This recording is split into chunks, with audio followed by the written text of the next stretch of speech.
worst possible thing you could say when you walk into a car dealership. I spent 5 years with Mercedes-Benz, 5 with General Motors, and the worst thing a person could say when they walk in is, if you could just get me to this payment, we got a deal. So your loan's probably still like 19, which means you got to pay to get out. You're upside down. It's called negative equity.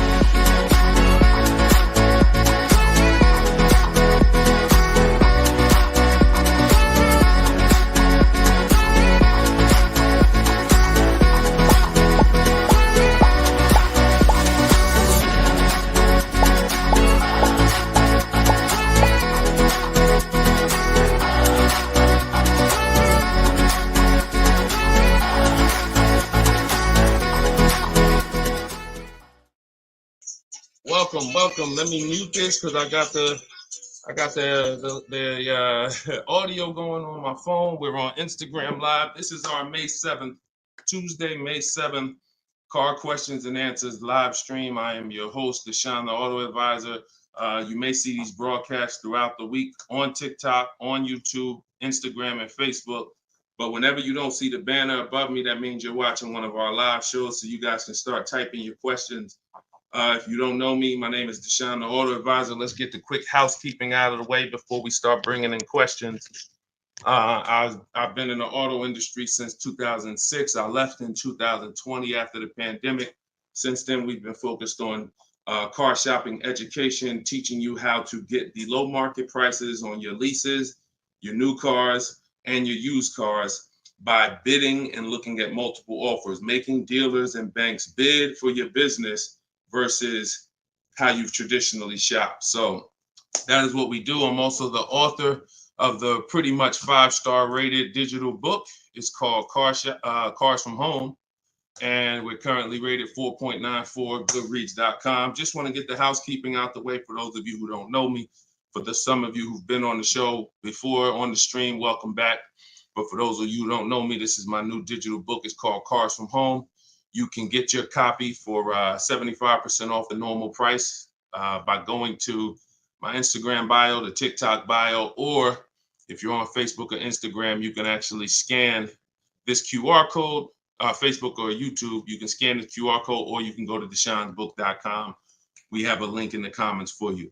Lastly, I am the host of the masterclass, Everything You're Doing Wrong Buying, Selling, and Leasing Cars. Some of you have asked, I share a lot of people who are using these strategies throughout the broadcast. Some of them are people who have my book. Some of them are people who attended my free masterclass, and some of them are in my car shopping school, Maps Academy. So either way, you guys can get anything you need from me in the bios or in the comment section. So let's get started, Dolan.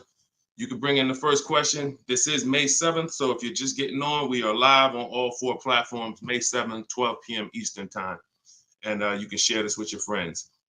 Tyler from TikTok, how are you? How does gap insurance work on a lease? Great question. Gap insurance covers the amount that you owe if, God forbid, the vehicle is totaled or stolen and they don't find it. So let's just say the car is only worth $40,000, but the actual cash value if the vehicle gets totaled is, $35,000. So if the insurance company is only going to pay out $35,000, the gap insurance would kick in and cover the remaining gap. So now most leases include gap insurance, but you never want to assume that the lease includes gap insurance. Whenever you are getting your offers from dealers, when you're getting your offers, you always want to make sure that you ask for them to include gap insurance. But yeah, that's the way it works. You want to make sure 99% of leases have gap, but you don't want to make that assumption. Always ask when you're getting your quotes that the gap insurance be included. All right, great question. Go ahead, Dolan. Next one. All right, keep sending your questions, y'all. I see you on Instagram. Those of you who are on Instagram, you click that thing that looks like a paper plane, and you can actually see that you can easily invite a couple of your closest friends to the broadcast just so they know about this information when they need it. Because 1 in 5 people are shopping for a car at any given time. So 5 people in a group, 1 of them is going to be shopping for a car, and we want to make sure you guys have the knowledge you need. Go ahead, Dolan. Guys, make sure you are typing your questions all in one question. Try to get it all in one question. What's up, Instagram? This one says, new car parts are hard to replace. The dealership wants old cars back. Anybody who's in the business of buying cars wants cars. So it's not just the dealerships, it's the online buyers, CarMax, Driveway, Carvana. They want cars.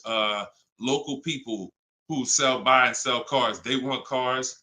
Wholesalers who buy cars to sell to dealerships, they want cars. If you get what I'm saying, you understand why you need to be making people compete. See, we take one buyer. That's what you've been taught to do. You've been taught to take one buyer, one person who wants your business, and give them the opportunity to negotiate. What we teach is for you to actually go to multiple people who want that business and make them compete. And that's how we make sure we get below market prices, because we in order to get below market prices, you must see enough offers to know the market. I'm gonna say that again.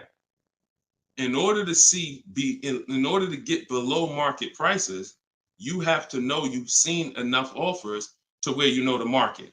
Could y'all keep running up the likes on TikTok? Every time we say something that you like, if you could just tap the screen, it runs the likes up and it gets a lot of people's attention on TikTok. Let them know they need to be here. Okay, so that's what you want. Everyone wants cars back. So you want to make sure, no matter where the market's going, electric cars, old cars, new cars, luxury cars, just make sure you are getting at least 5 to 6 offers every time you want to replace a car. We don't trade in cars, because you are not going to get the money you could get trading cars. Now, I'm not talking to you about doing private sales either, where you list the car and then you go and you got to, have people come to your house in Facebook Marketplace. I'm talking about the people who pay cash money, inspect the car in an hour and a half, and cut you a check. Those are the people we need to get 5 to 6 bids from, and that's what we teach. Those companies are very easy to find and very easy to work with. Okay, who's traded a car before? If you've ever traded a car before, type the letter T. All right, stay by your phones, y'all. This is live. This is May 7th. This is our 12 p.m. class, so stay by your phone. I want you to make sure we don't just talk here, we dialogue. All right, in order for you to get the most out of the show and for me to continue to do them, you want to make sure you as close to your keyboard, so I know you're actually getting value out of the class, out of the stream, because you're communicating, engaging versus just listening. All right. I'll see you, Bell, on YouTube. Anybody who's traded a car before, type the letter T. If you've traded a car, this is important for you to know. It's almost impossible. I see you, Thomas, on Facebook. It's almost impossible, ML Headley, to get the most money for anything, not just a car, for any item on trade. So we don't trade. We don't trade. You're not going to get the most money, and you're not going to know that you got the best offer. You need to get 5 to 6 of these online offers, and that is how you replace your leases. And in the same way, look, you've left money on the table. Some of you know, I got to tell you the bad news first. Anybody who's traded a car since the internet and online car buyers have been invented, you've left money on the table. So I want you to stop. I'm suggesting you stop doing that right now if you really want to make $1,000, $2,000, $3,000 more every time you replace your cars. Okay? Go ahead, Dolan. Shoot the next one in. Jock from TikTok. How can I get rid of negative equity with a lease? First of all, let's talk about why do you have negative equity. This is improper deal structure. So if you went over your mileage, that means listen, you should not be taking a lease for 10,000 miles per year knowing you drive 15. Because frankly, to go from 10,000 a year to 15,000 a year is only about $40 for most cars. $40 more a month, and you get to go from 10,000 to 15,000 miles per year. So it's no excuse that, taking less miles than you need and then having to deal with mileage penalties that you shouldn't have had in the first place. So we see. So our solution for negative equity is to always in most cases, to roll it into a lease, because the cause usually for negative equity is you buy your cars. Somebody told you don't lease, you listen to them, but you don't keep your cars long enough to outlive the depreciation. So you buy your cars and you replace them, usually by trade, in a short period of time, 2, 3, 4, 5 years, 6 years, and that's too short of a period of time to replace a car because of the depreciation. But with a lease, you should not have negative equity. Negative equity is something, you have a penalty because you don't owe. Negative equity means the object you owe a loan on is not worth that. So you owe 20,000, but the car is only worth 15,000. In your case, you have agreed to drive 30,000 miles over 3 years, but you're driving 40,000 miles. You drove 40. So you need to pay that penalty in order for you to go to the next car. Okay? It should have been in your lease to begin with because you pay less for it if it's in your lease. You pay probably 15 cents a mile. Where on a penalty, you're going to pay 25 cents a mile in a lot of cases. So what you want to do is you want to consider this. Staying in the car, waiting to the end of the lease, and if whatever your mileage penalty is, rolling it over to the next car as far as work your deal out. This is what I would be doing. One, I would do an equity assessment. Before we even talk about this, you need to do an equity assessment. The equity assessment is step 2 in my process. The name of my book is Cars from Home, 7 Steps to Saving Time, Money, and Avoiding Dealership. So it takes you all the way through the journey of getting your car from home while you are at home.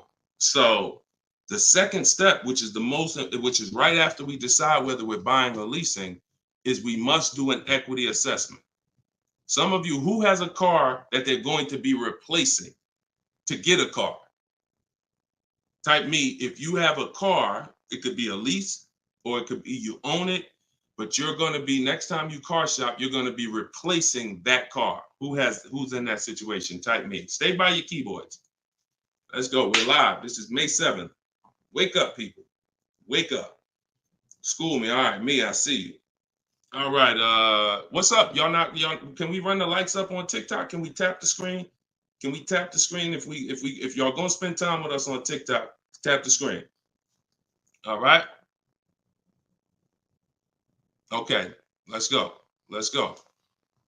Come on, don't play TikTok. I'll close the broadcast. All right. Y'all not paying me nothing. Okay. So I'm asking you for a tap of the screen if you want to stay on with us. All right, we could definitely go TikTok. We could go Facebook, YouTube, Instagram. If y'all acting funny today, we got no problem. All right, I appreciate it. I see y'all now. I see the lights running up.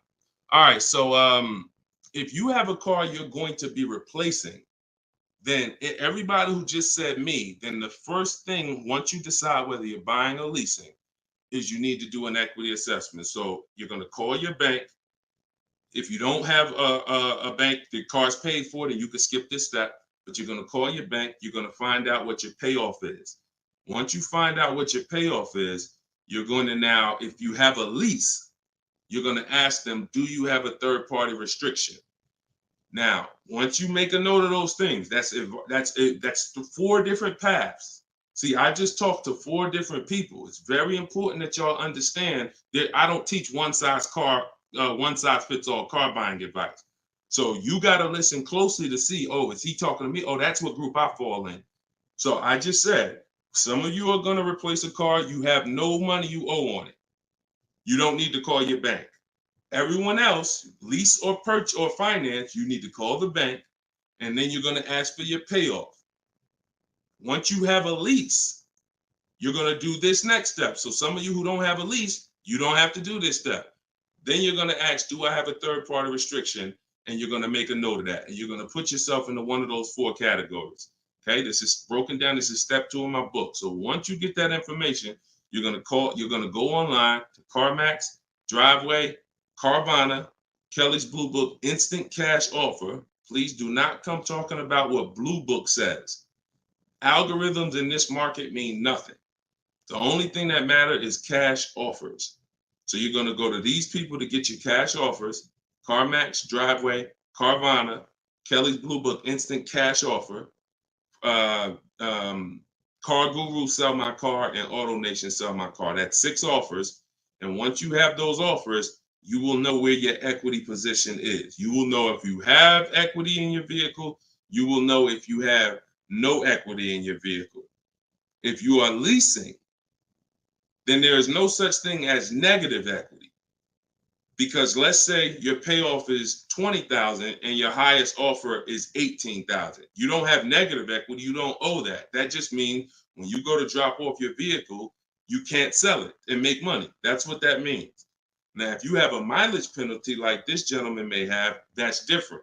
But that's separate from the equity assessment process. You need to know, what is the asset that I'm driving? What is the asset, the car that I have in my possession, worth on the market?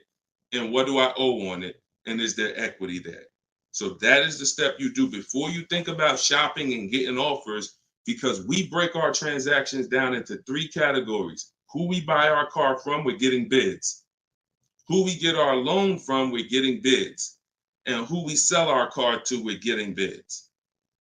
So this is very important in our process of how we get below market deals from home. Okay, so do that step, Jock. And that's what and you go from there.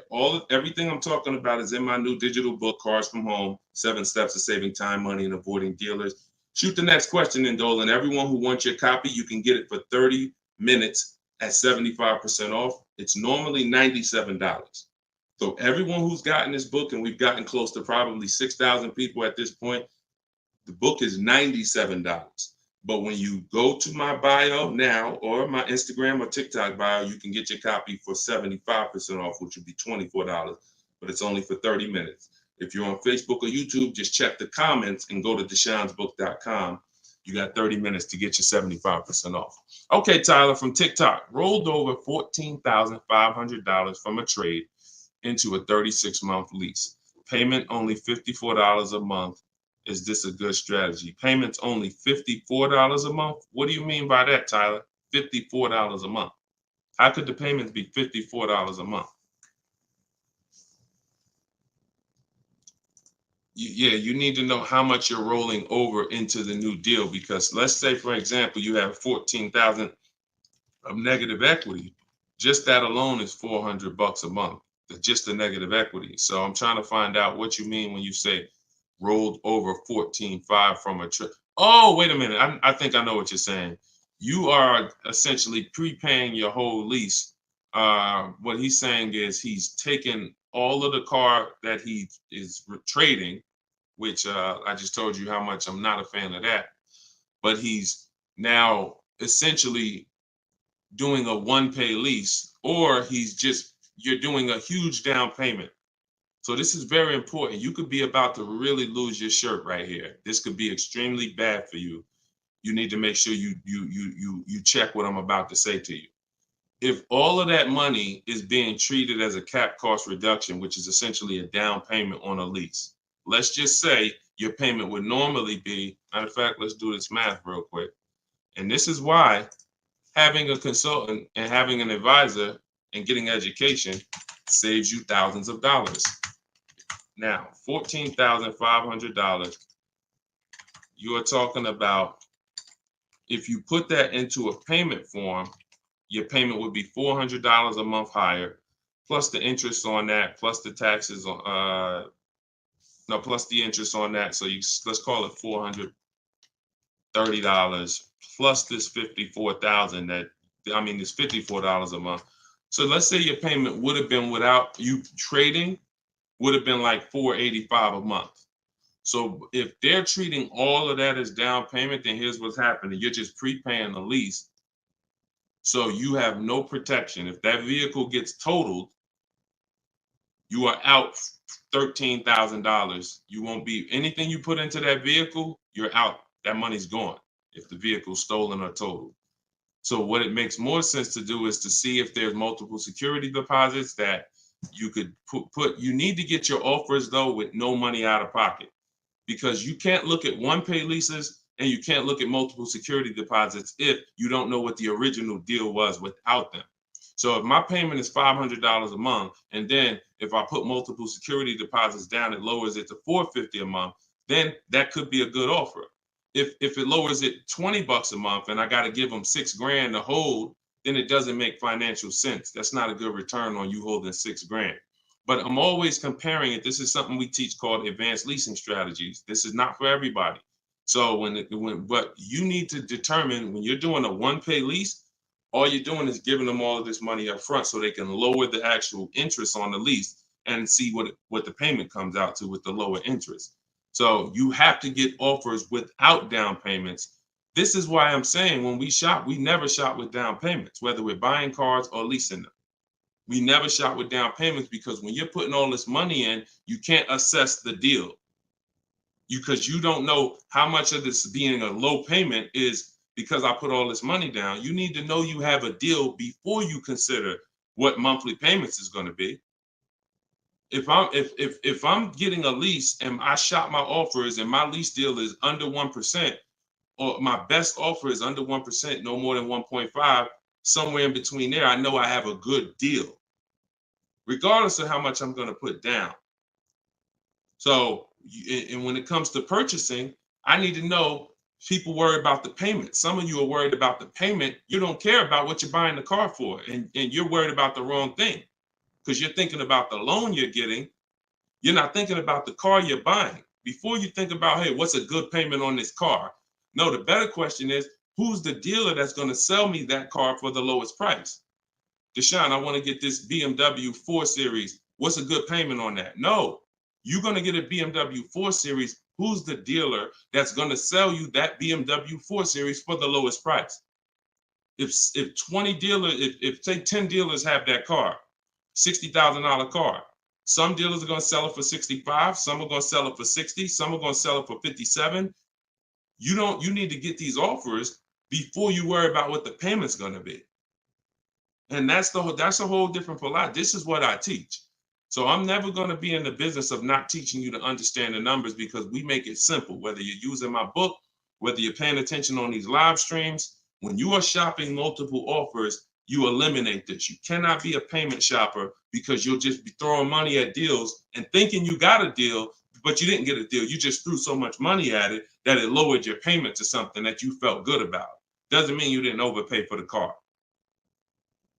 All right. Very, very important, y'all. This is $3,000 to $5,000 to $7,000 to $10,000 mistakes. These aren't $100 mistakes. Listen, look, people right now are so distracted. They are asleep. They are asleep. The only way people could continue to make money is people stay asleep.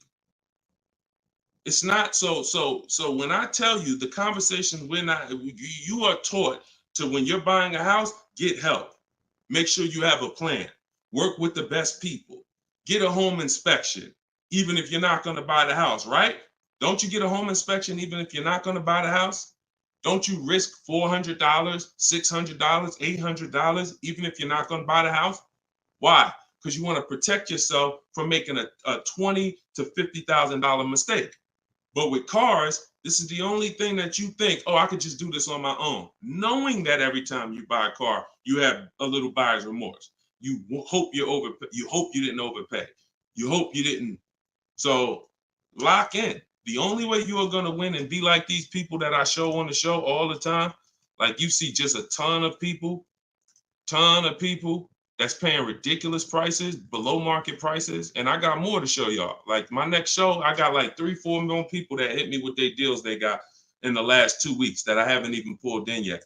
Like you're not going to get these prices until you take car buying as serious as you take buying a small house. Once you start doing that, then you'll start saving 5 and 10 and 15 grand on some of these cars. Until then, you're going to keep just moving the way they want you to move. Go ahead, Dolan.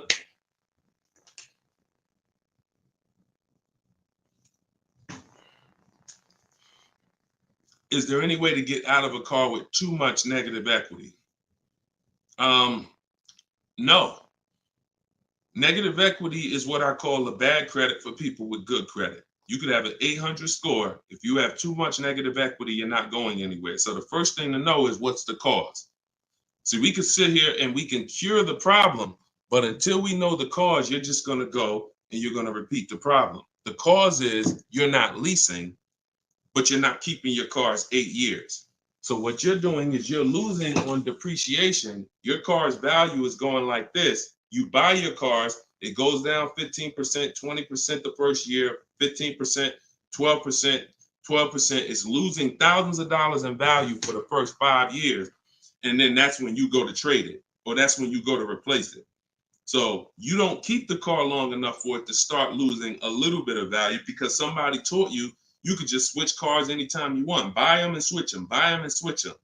This is a depreciating asset, and you're going to lose every time doing that compared to someone who's getting great lease deals. So if you're not, our rule of thumb is if you're not buying your car to keep it at least 8 years, you should be shopping for great lease deals, not purchases.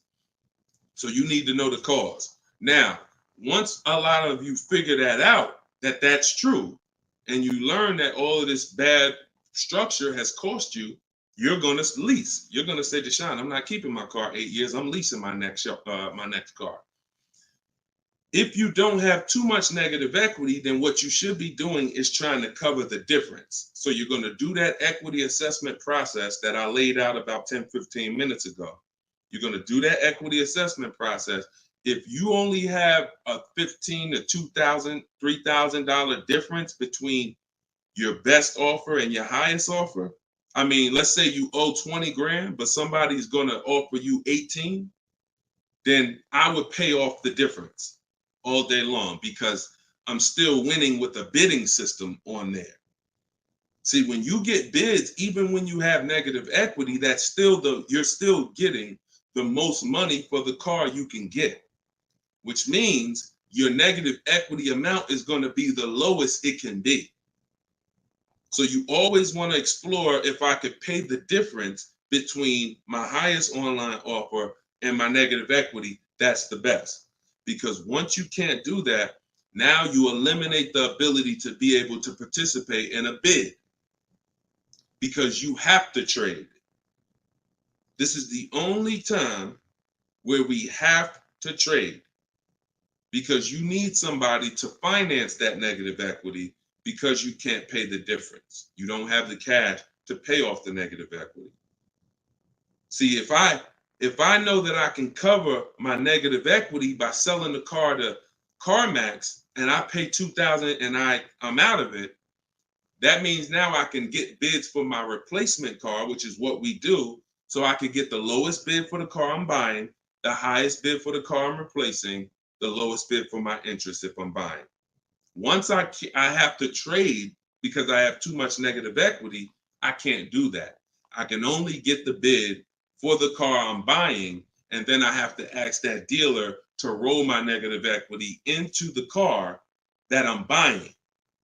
And the problem with that is that dealer is not going to win a bid. So even though CarMax may have been offering you 18, that dealer may only be able to offer you 16. So what would have been $2,000 of negative equity is now $4,000 of negative equity. That's why paying the difference is always best if you want to maximize the deal and get below market deals. That's it. But if you have too much negative equity, you can't do that. Now, it's very important that you understand something regarding the car you're replacing your negative equity with, the next car you're going to buy. You can see Sean uses our bidding strategy. He's in our private group. For all of you who want to know about my private groups, and you have to attend, there's people who ask me, who are these people? You must attend my masterclass in order to be eligible to be in our educational course. So this is but what it is my book in video form with coaching. So the 7 steps are the same. Those of you who are using the book to get to your goal, use the book. It's just different ways of learning. So anyway, you can see Sean here he got his bids and he found a car that had a $15,000 rebate. He didn't know that, a $15,500 rebate. So if Sean wanted to bring negative equity over to this vehicle, he's buying the car so low with all the rebates, he could bring over 5, 10, 20 grand of negative equity, and he's still going to be able to do it. Because as long as you're getting a big discount, you actually can, the bank is not going to lend 25% more than like 25% more of the car's value. So you can't slap 10 grand of negative equity on a $30,000 car. And the bank is going to look and say, why would we lend $40,000 on a car that's worth $30,000? there's something called loan to value ratios. It's in all forms of lending, loan to value. So you have a cap based on the price of the car. There's only 25% or so more that the bank is going to lend. So if you're trying to do no money down deals, having too much negative equity prevents those. So this is why we need to get out of negative equity and stay out of it and start leasing. Stop buying your cars. The only time you actually switch from a purchase with negative equity, I own my car and then I'm switching to another car and it's a purchase, not a lease, is if you had like an emergency. You were going to keep the car 8-9 years, but you just had a bunch of kids and now you need a whole different car. It's a life. But if you're not keeping the next car 8+ years, you shouldn't be buying again. You're going to be back in negative equity every time. Okay? All right. Go ahead, Dolan. You can shoot the next question. TikTok, I see y'all. We are live. This is May 7th. This is our 12 p.m. Eastern time show. If y'all can, every couple minutes, if you could tap the screen, if you're enjoying the show, if you're enjoying the stream, keep running the likes up on TikTok. Appreciate y'all. All right. Instagram. My lease on a CX5 is coming up. CarMax value is showing $21,000. My buyout is like $18,000. Should I buy it and keep it? No. Why would you go from a lease with a great, and look, I'm going to talk different on every show because I know some of you are new. Okay? Who's new here? If this is your first time ever on a live broadcast, on a live stream with us, just type the number 1 and then we'll answer the brother's question here. Who's new? All right, I see you, Khaleesi, on TikTok. I see you. If this is your first time on a stream, you've never been on Car Shopping Questions and Answers with us, type new. Okay, I see you, Matt, on Facebook. I see you, Vince, on Facebook. Melanie on YouTube. DJ C Square, I see you. Okay, I see you, John, on YouTube. Okay. All right, TikTok quiet today, boy. I never saw TikTok this quiet. They ain't hitting no likes or nothing. That's all right. God bless them. God bless them. All right, so Instagram. Let's talk about this. Let's talk about this equity position you're in. Right now, you could sell that lease and make $4,000. Why would you want to go from a lease, which is a not keeping my car 8 years? I want full warranty. I want low payments. I want to drive a lot of car for a low amount of money. Now I can shop for this new deal, get a great deal on the CX5, just so you know, understand something. Look, let me show you something. This was Tiffany rode in, and Tiffany got a Mazda CX50 a couple weeks ago, not too long ago. Look at this. So let me show you just kind of what this could look like in a great world. So you understand, she got a 2024 Mazda CX90. She literally paid the sticker price on it was $44,000. She used our system. She actually wrote, this is a testimonial about the book. So you can see at the top, says, I believe we got a great deal from what we learned from the rest of the book. So look at this. She got bids, $44,800 vehicle. She ended up getting a $6,530 discount. That was her best offer.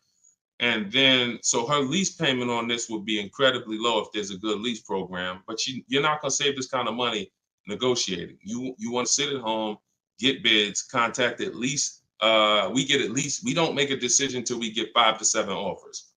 We will not make a decision on a car until we get 5 to 7 offers, because 80% of dealers are overpriced.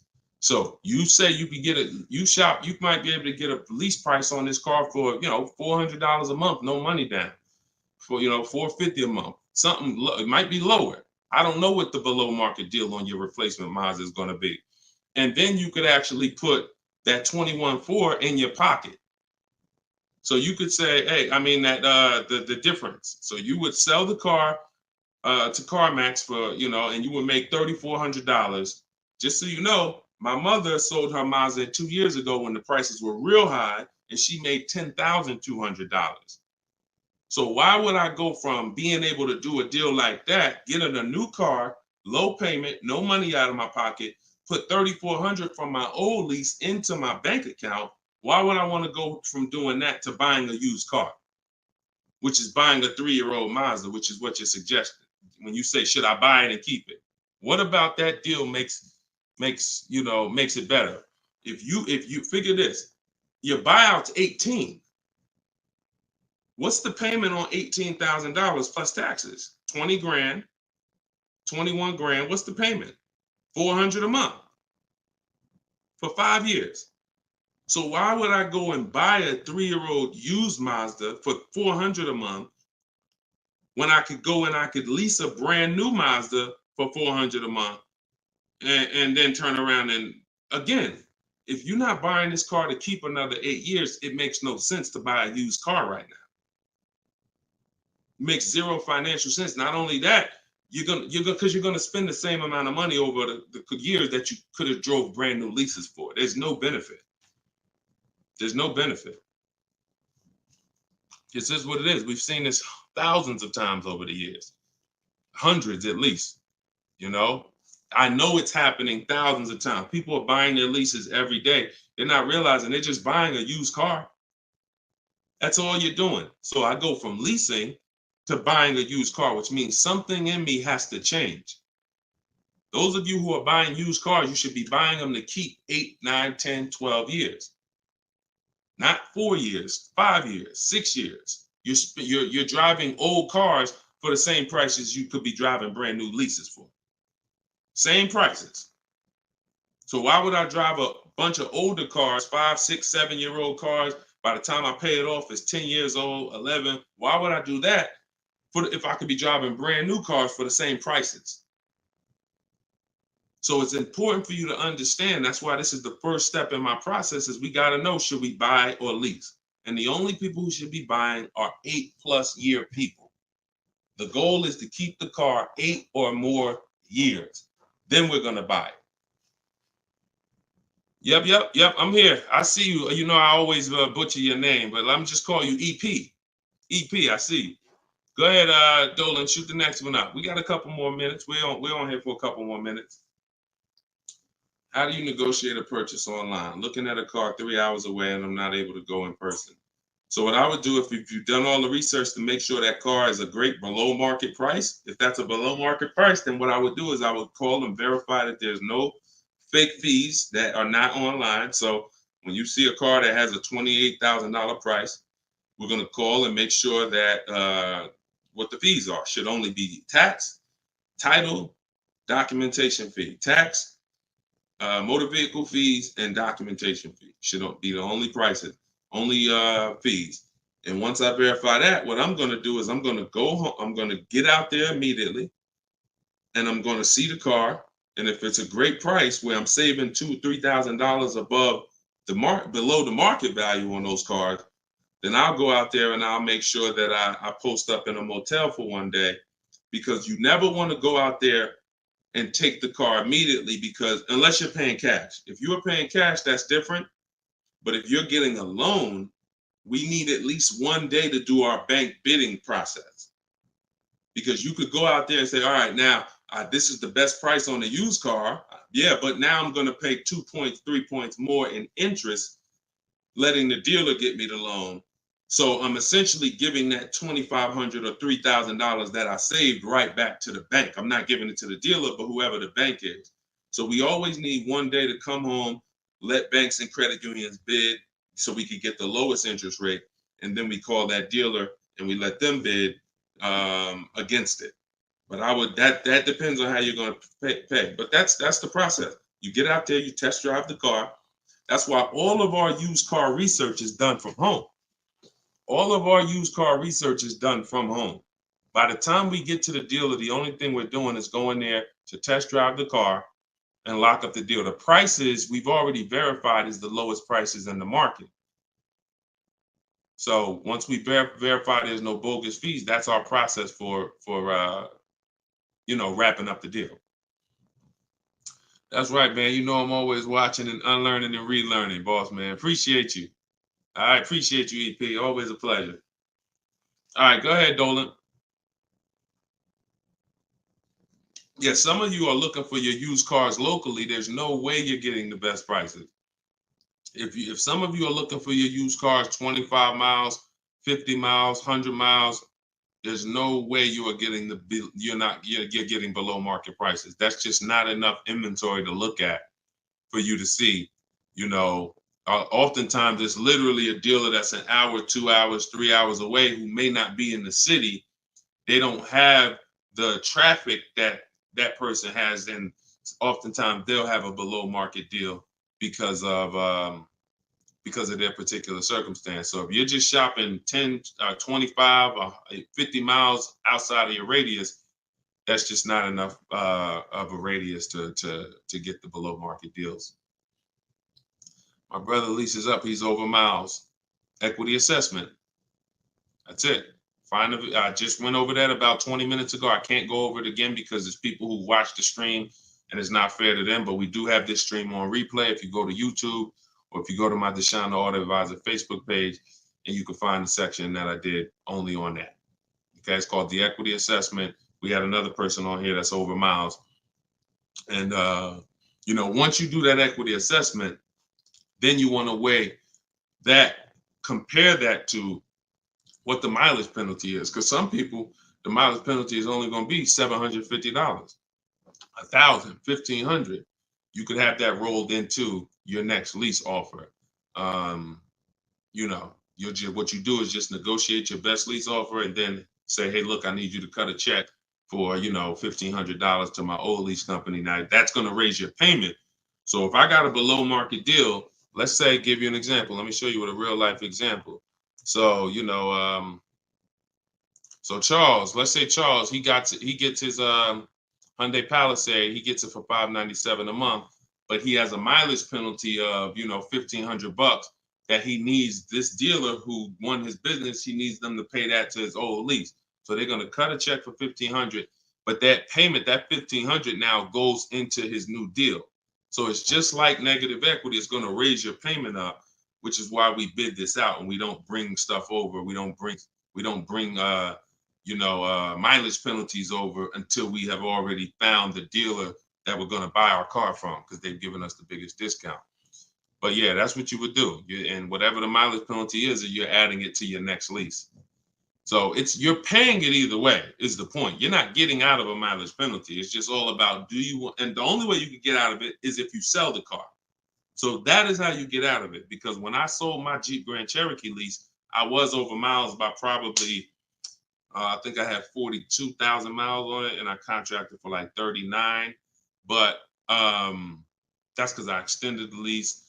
And when I extended the lease, I was doing more driving, and I just said, you know, I knew I had so much equity in the car, because again, that's when cars were worth literally $7,000 to $12,000 more all through the pandemic. 2020, 2021, 2022, we had people cashing out, making $8,000, $10,000, $12,000. Some of you might have saw some of our videos and used what we were teaching then. So once you you know, do that, that's the only way you get out of a mileage penalty is you sell the vehicle, and then it's all whole. But if you're not doing that, that mileage penalty is going to be paid. It's just what I just told you is a way to get the deal done without having to pay the mileage penalty out of your pocket. You're rolling it into your next deal. All right, go ahead, Dolan. All right, y'all, this is our Tuesday 12 p.m. stream. We're on here for a few more minutes. Keep your questions coming. Try to get to as many as we can. Everything I'm teaching y'all, if you guys do not want to remember this, if you're like, Deshone, I want something where I can see step-by-step your plan, you want to go to deshonesbook.com. We got the banner on the screen. If you're watching us on TV, you can scan the QR code with your phone, and you can get my new book. It's a digital book called Cars from Home, 7 Steps to Saving Time, Money, and Avoiding Dealerships for 75% off. So you'll get it for $24. You won't pay the normal $97, but it's only for 30 minutes, okay? After 30 minutes, it's normal price. You guys that are on TikTok, you can get yours in my TikTok bio. There's a website there, as well as in Instagram, my Instagram bio. All right, get your 75% off if you don't want to get it, if you don't want to remember any of this. All right, so Guitar Jams, YouTube, what's the best price to negotiate over sticker price? For example, a car is a $26,000 sticker, but I'm only wanting to put $27,000 in cash. Is $1,000 difference enough to avoid all BS fees? See, that's a problem. See, let me show you how you're actually hurting yourself by doing this. you're not getting bids. You're not getting multiple offers. If you're looking at a new car like this, a $44,000 car, you go in and you assume what a good deal is going to be. We never assume what a good deal is going to be. We have to reveal what a good deal is by getting multiple offers from home. So we sit at home. In my way, we use the computer and we're going online and we're going to dealers' websites. I have scripts in my book. So all you're doing is copying, pasting my scripts to use this. Now, if you're doing it your way, you just want to make sure your goal, you could do it by phone. I don't care how you do it, but your goal is to get 5 offers, because until you get 5 offers on these new cars and on these leases, you're not going to ever know what the best deal really is, because 80% of dealers are overpriced. So when you look at something like this, if you said, okay, $44,820 car, like the one I got on the screen, if you went in there saying, well, I only want to pay $46,000 all in, look at what she paid. She paid net $40,300. Look, this was her base price. She got $38,289. Her net price was $40,300. So if you would have went in here on this car saying, well, it's 44, look, I'll give you 46,000 all in, you would literally have overpaid more than Tiffany by $6,000. Let that sink in. You can't go in feeling for the bottom, brother. You will certainly get somebody will take a vacation on you. Their commission they're gonna make, well, that's probably an $8,000 profit deal to the dealer, $6,000 profit to $8,000 profit, and somebody's getting a $1,500 commission on you because you just went in. Oh, let me guess what I think a good price is going to be. Not knowing if there's any rebates on the car, not knowing anything about it. I'm just going to guess. Look, what if Sean would have went in? Look, what if Sean would have went in talking about, this truck is $73,000. I'm gonna offer them $73,000, but they got to include all the tax, all the fees. I'll give you the asking price, but you got to include all the tax and fees in. Look, he ended up getting with bids $57,000. He would have overpaid by $20,000, $15,000.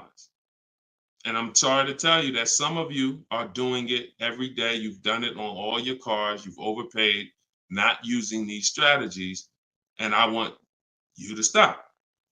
You're free to do what you want to do. You want to stay in the old way. But the people that you see that are getting these deals, these people that are posting, listen, when you get a great deal, you post the deal. See, when you get a car, pay attention, y'all. Pay attention to what I'm about to say. It's very important. When you actually have strategy to get great deals, you actually post the deal. This is our private group where we post our deals. Look, people are not just happy about the car. Look, Eddie, I ended up getting multiple offers, got a Toyota Camry hybrid. This was last year when these cars were literally on fire. Look, quote, getting quotes as high as 10 grand over sticker. Look, I got $2,086 under sticker. $10,000 over sticker was his highest quote for this Toyota Camry hybrid. There are people who paid that. There are people that paid 5 grand over sticker for the same car Eddie got. There are people who paid sticker. Thought they were getting the best deal. Man, I got mine for sticker. He got his $2,086. Some of you who might see this broadcast, you might have the same car. Deshone, wow, man, I got that same car. I paid 4 grand over sticker to get mine. Yeah, Eddie at the same time, same year, paid $2,086. Sorry to tell you, but you overpaid by 4 or 5 grand. This is real. We're not sitting up here doing this talking about hundreds. There's nothing y'all hear me talk about in these streams that had hundreds of dollars. And frankly, unless you are rich, you can't afford to lose $2,000, $3,000, $4,000 every time you buy a car. You can't afford it. This is where you're losing. So what I would tell you, Guitar Jams, is do what I just said over the last 10 minutes. Get bids. If you want the system for doing it, that's in my book. If you want to do it your way, I don't care how you do it. Just get at least 5 to 7 offers so that you can see where the best offer truly is. 8 out of 10 dealers are overpriced, and you don't know how bad they're overpriced until you get all your offers. 10 grand overpriced, 5 grand overpriced.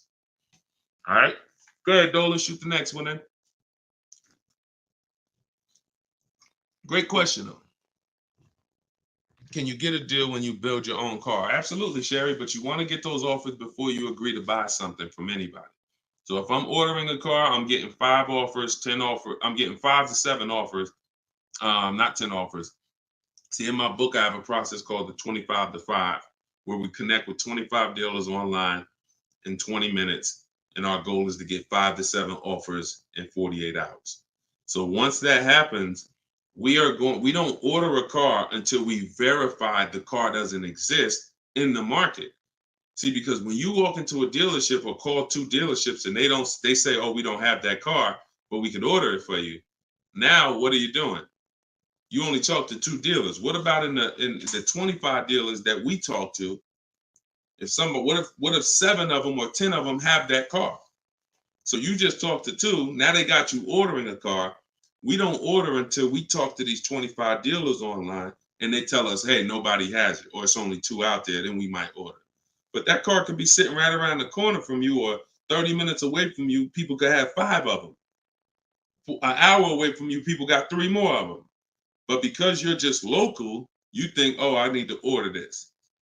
We don't order until all of those dealers tell us we don't have that car. And then when we send out our order request, we're getting quotes from all those dealers. So we're getting probably at least 10 offers. When we go to order, we're probably getting 10 offers because all of those dealers we've already been talking to.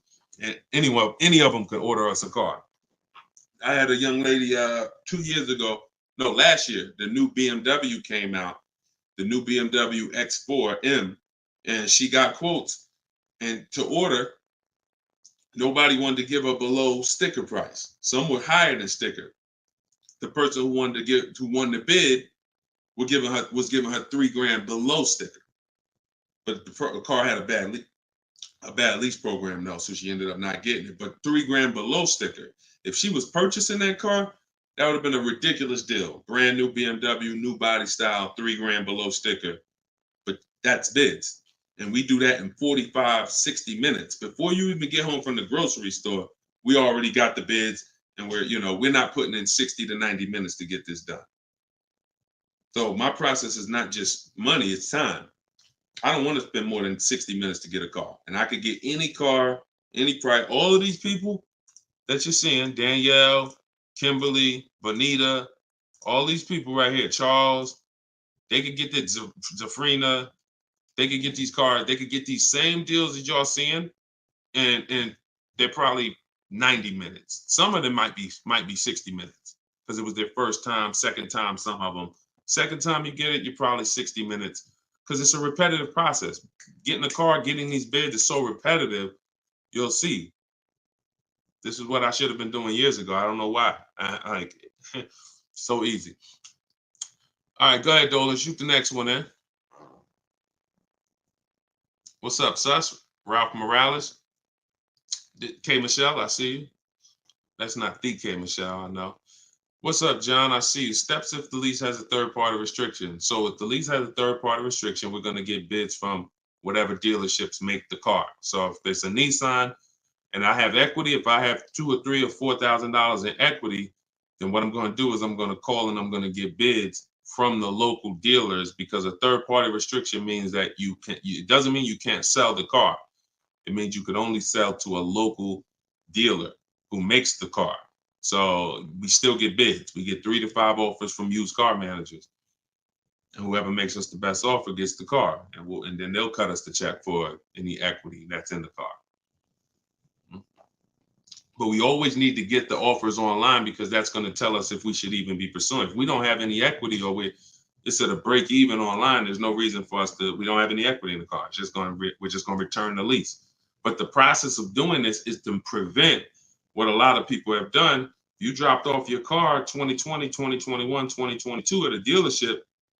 If you dropped your old lease off and you didn't do an equity assessment, chances are you gave up a lot of money. And some of you are like, well, Deshone, I did that. I gave them back my old car, but then they gave me a great deal on a new one. You have no idea how much equity they used out of that car or how much they kept. It was, like I said, my mother had $10,200 in equity. She could have literally, they could have gave her, if we would have went into a dealer, they might have gave her 4,000 of the equity and kept 4,000 if we were lucky. So, doing an equity assessment before the lease in process is to prevent giving away any equity when we drop off our lease. All right, go ahead, Dolan.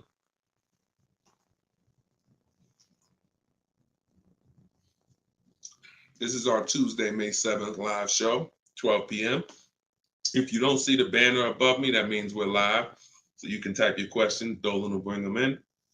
We got another couple minutes.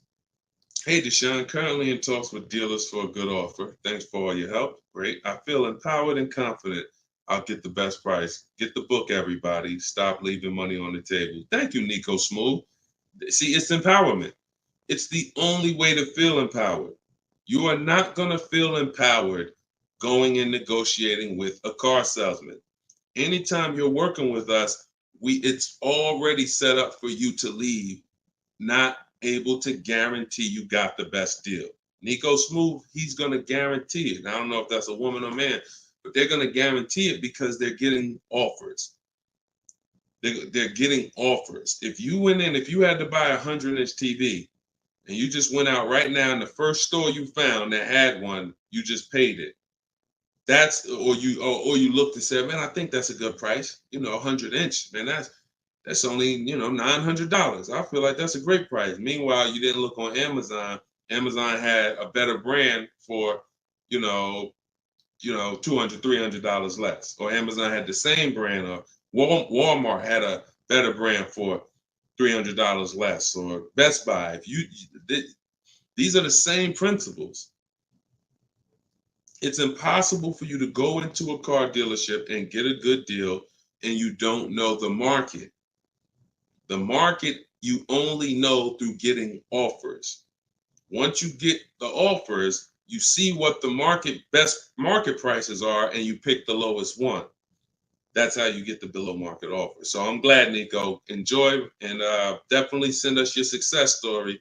Just like Tiffany did, email me a success story when you get that offer and you close that deal out. Way to go. Go ahead, Dolan. What's up, Todd Billions? Do you need to check dealers in other states? I live in Florida.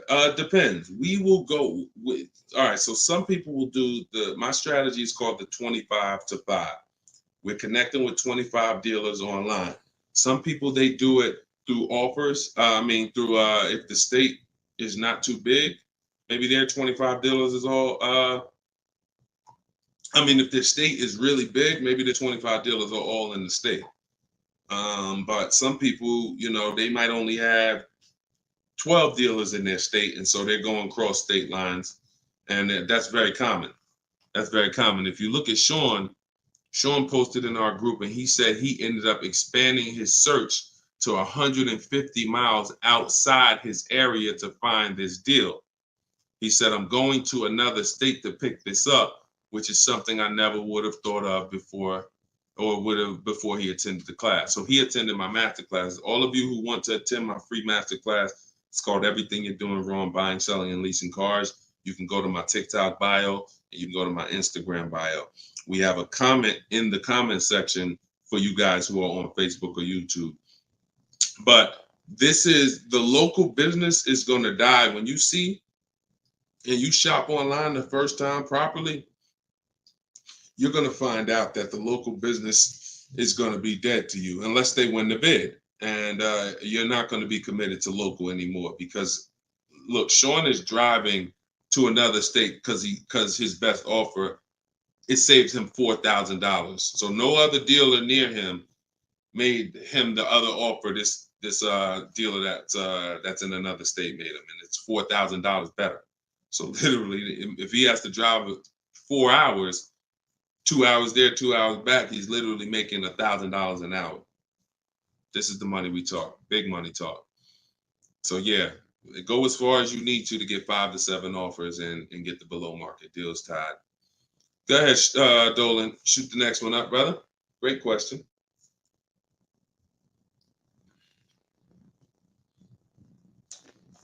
This is Charles Harris on YouTube. How are you? Hey, Deshone, why you don't have PayPal for a payment method? Um, that's a great question. We've used PayPal probably twice since we started our company in 2021. We just found that Stripe was a better company to work with for the business. We do have, I believe we have Klarna. So for those of you who are familiar with Klarna, they'll let you break up the payments interest free. For the book or any product we sell, we make Klarna available for the last year. But PayPal is just a little different to work with. We've enjoyed working with Stripe. So hope that helps.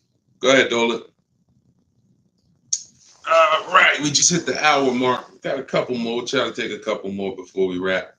Lenice from Instagram. By the way, everybody, if you just jumped on, this is our Tuesday, May 7th, rather, 12 p.m. live. So we are live. So feel free to ask your questions. If you don't see the banner above me, then that means we're live and you can type your questions. Is purchasing a car from Enterprise Car Sales a good idea? If in order for me, when we're shopping for used cars, like I have this used Infinity truck. We got it a year ago. It was 2020, so it was 3 years old. When we found that car, when I narrow it down to my top 3 to 5 used car options, they have the best title histories, the best service records, the best accident records. They're the best price in the market. They're below market. And then I verify what the brand new price was, because you can't know a car is great until you know the new car price. Because if a car was 50,000 and they're asking 30, that's different than a car that was 55,000 and they're asking 30. The $55,000 one has more value, has more equipment, more options, so it's a better value. So it's impossible to get a great deal on a used car without knowing what the original price was. So you might have picked a car that's, this one is 30,000, but again, the original price was 50. Meaning another one might be 31,000, it's $1,000 more, but the original price was 55 or 57. So you got to know what was in the new car price to be able to compare when we're getting. So if I narrowed it down and that Enterprise car was in that bunch, I'm not opposed to it as long as it has great service records, great accident history, great title records. But the title is going to show as a rental. So when I say great title history, you got frame damage, you got salvage titles, you got rebuilt titles, cars that have been totaled, rebuilt. You have different forms of title: personal lease, personal vehicle, corporate lease. These are all different categories of title. So if you get one that has a rental, then that price needs to be considerably less than the other cars on my list. That's the only way I would look at it. Great service records, great accident records, and then compared to the other cars in my bunch, it's got to be $2,000 less than them. $1,500, $2,000 less. So that's the only time I consider it. Go ahead, Dolan. Now, the way we shop for new cars and leases in my book, and the way I teach, is the 25 to 5 strategy. That's when we're connecting with 25 dealers online to get 5 to 7 offers, 25 to 5.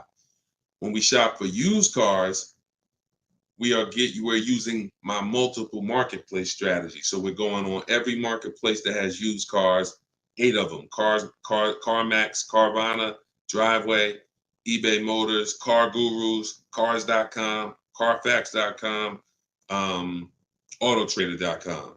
We're going on all 8 marketplaces because these marketplaces have different prices, different inventory, and that's how we shop it, and we narrow it down from there.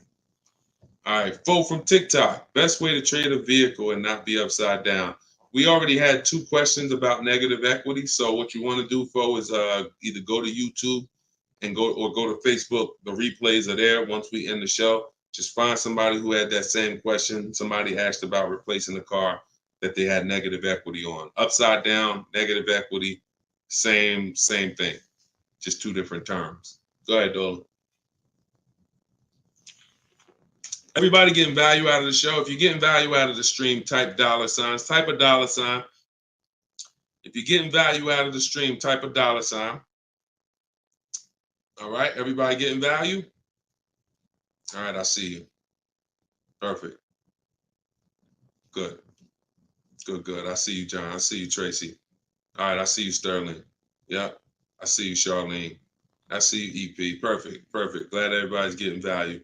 Charlene said, thanks for the education. I just finished the first read of your book. Now I will start the process to buy a new car following the 7 steps. Congratulations, Charlene.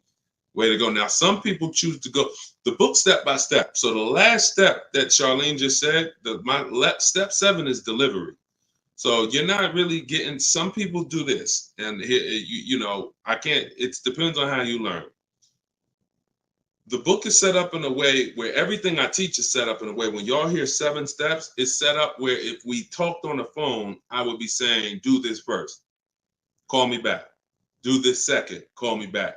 Do this third. And then by the time we get to step 7, we're setting up for delivery or the pickup of the car.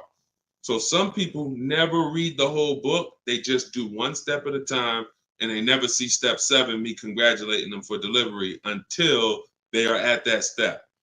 Some people read the book straight through and then come back and do the steps. So whichever way you decide is up to you. The quickest way to your car, the quickest way is to just do 1 step at a time and then not read forward until you get to that step. But everyone learns different, and everybody, that's just if you want the quickest way, you want to get a car in literally 48 hours, don't read the whole book. Read 1 action step at a time, cross it off the list, and get it done. And then you'll have your car in 48, 72 hours. Okay, go ahead, Dolan. TikTok, using your book, all of these lease prices I received are too high, over 1.5%. Next step. Well, as I mentioned, once you get 5 to 7 offers, that means that car has a bad lease program. Not the brand, the car. So that Jaguar has several cars. That particular one, and it could be that trim level, has a bad lease program, in which case I always say with leases, we want to have at least 2 to 3 options, because we cannot control the lease program. So whatever the dealer was, so if you see a 1.5% lease, 1.6, 1.7, 1.8, 1.9, then that 1.6, that dealer's beating everyone else. They're selling you the car less than everyone else. But if they're at 1.6, then that means their lease program is bad. That's why we always get 5 to 7 offers. If they're all over 1.5, that means the lease program is bad. And we do not lease cars with bad leasing programs. We go to our next choice, because you'll see, literally, it's day and night. A $60,000 car could have one lease price of $900, and then you have a $65,000 car like Frena got.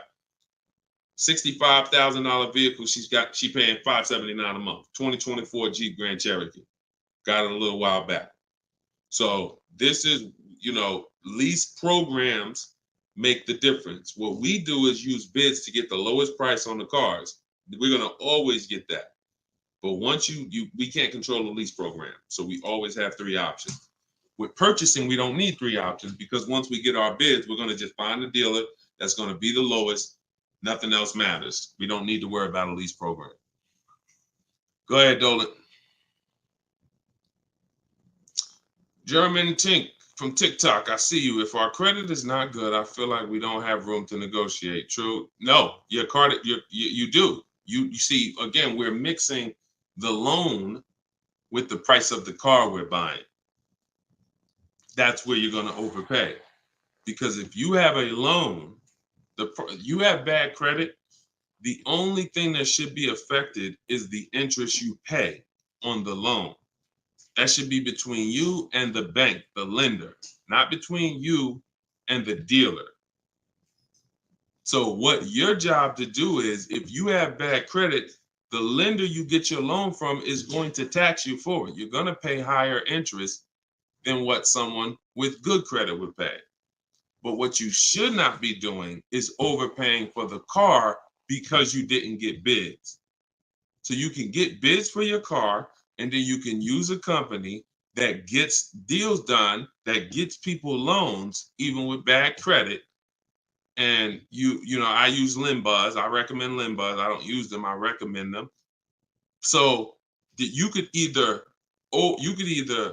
pay a high interest rate and get a great price on the car, or you could do what most people do: get a bad price on the car and pay a high interest rate because they're going and they're shopping desperately. So in my process, we would get with Limbuzz, get our pre-approval with Limbuzz, and then we would go and we would shop and get bids to make sure we're finding the lowest price on the car. See, once you learn what we're doing and you start doing what I'm telling you, using what we're talking about here, you're going to see the car price is independent from the loan. You've been taught to focus on the loan, which is how much my monthly payment is going to be. Oh, am I going to not be able to negotiate? The car's price we're negotiating has nothing to do with the loan we're going to use to buy it. Okay? So everything that I taught from today, guys, is in my book. It's my new digital book. It's called Cars from Home. You saw it if you were here earlier.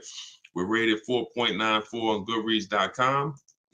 Thank you to everyone who's reviewed the book and gave us 5-star reviews. You can get your copy in my TikTok bio for 75% off. That's $24. It'll be in your email in 2-3 minutes, in my Instagram bio. But don't let that timer run out, because then the price does go back up to $97. You can get yours for 30 minutes. And the same thing online here on YouTube, Facebook. We have the banner here. You can scan this QR code with your phone if you're watching us on TV. And this is what we do, y'all. We do these shows throughout the day. You can see on what time we'll be live. So we'll be back for the next one shortly. And make sure when you see us, you hop on and ask your questions, all right? But let's go get these deals.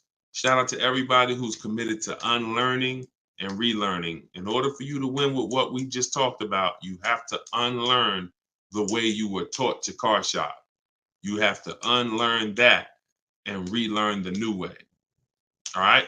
God bless y'all. Enjoy the rest of your day. See you soon.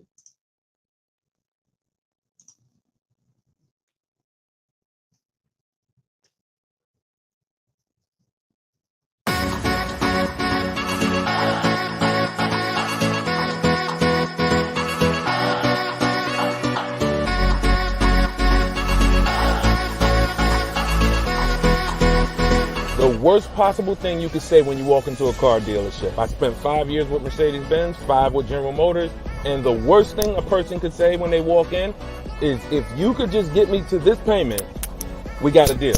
So your loan's probably still like 19, which means you got to pay to get out. You're upside down. It's called negative equity.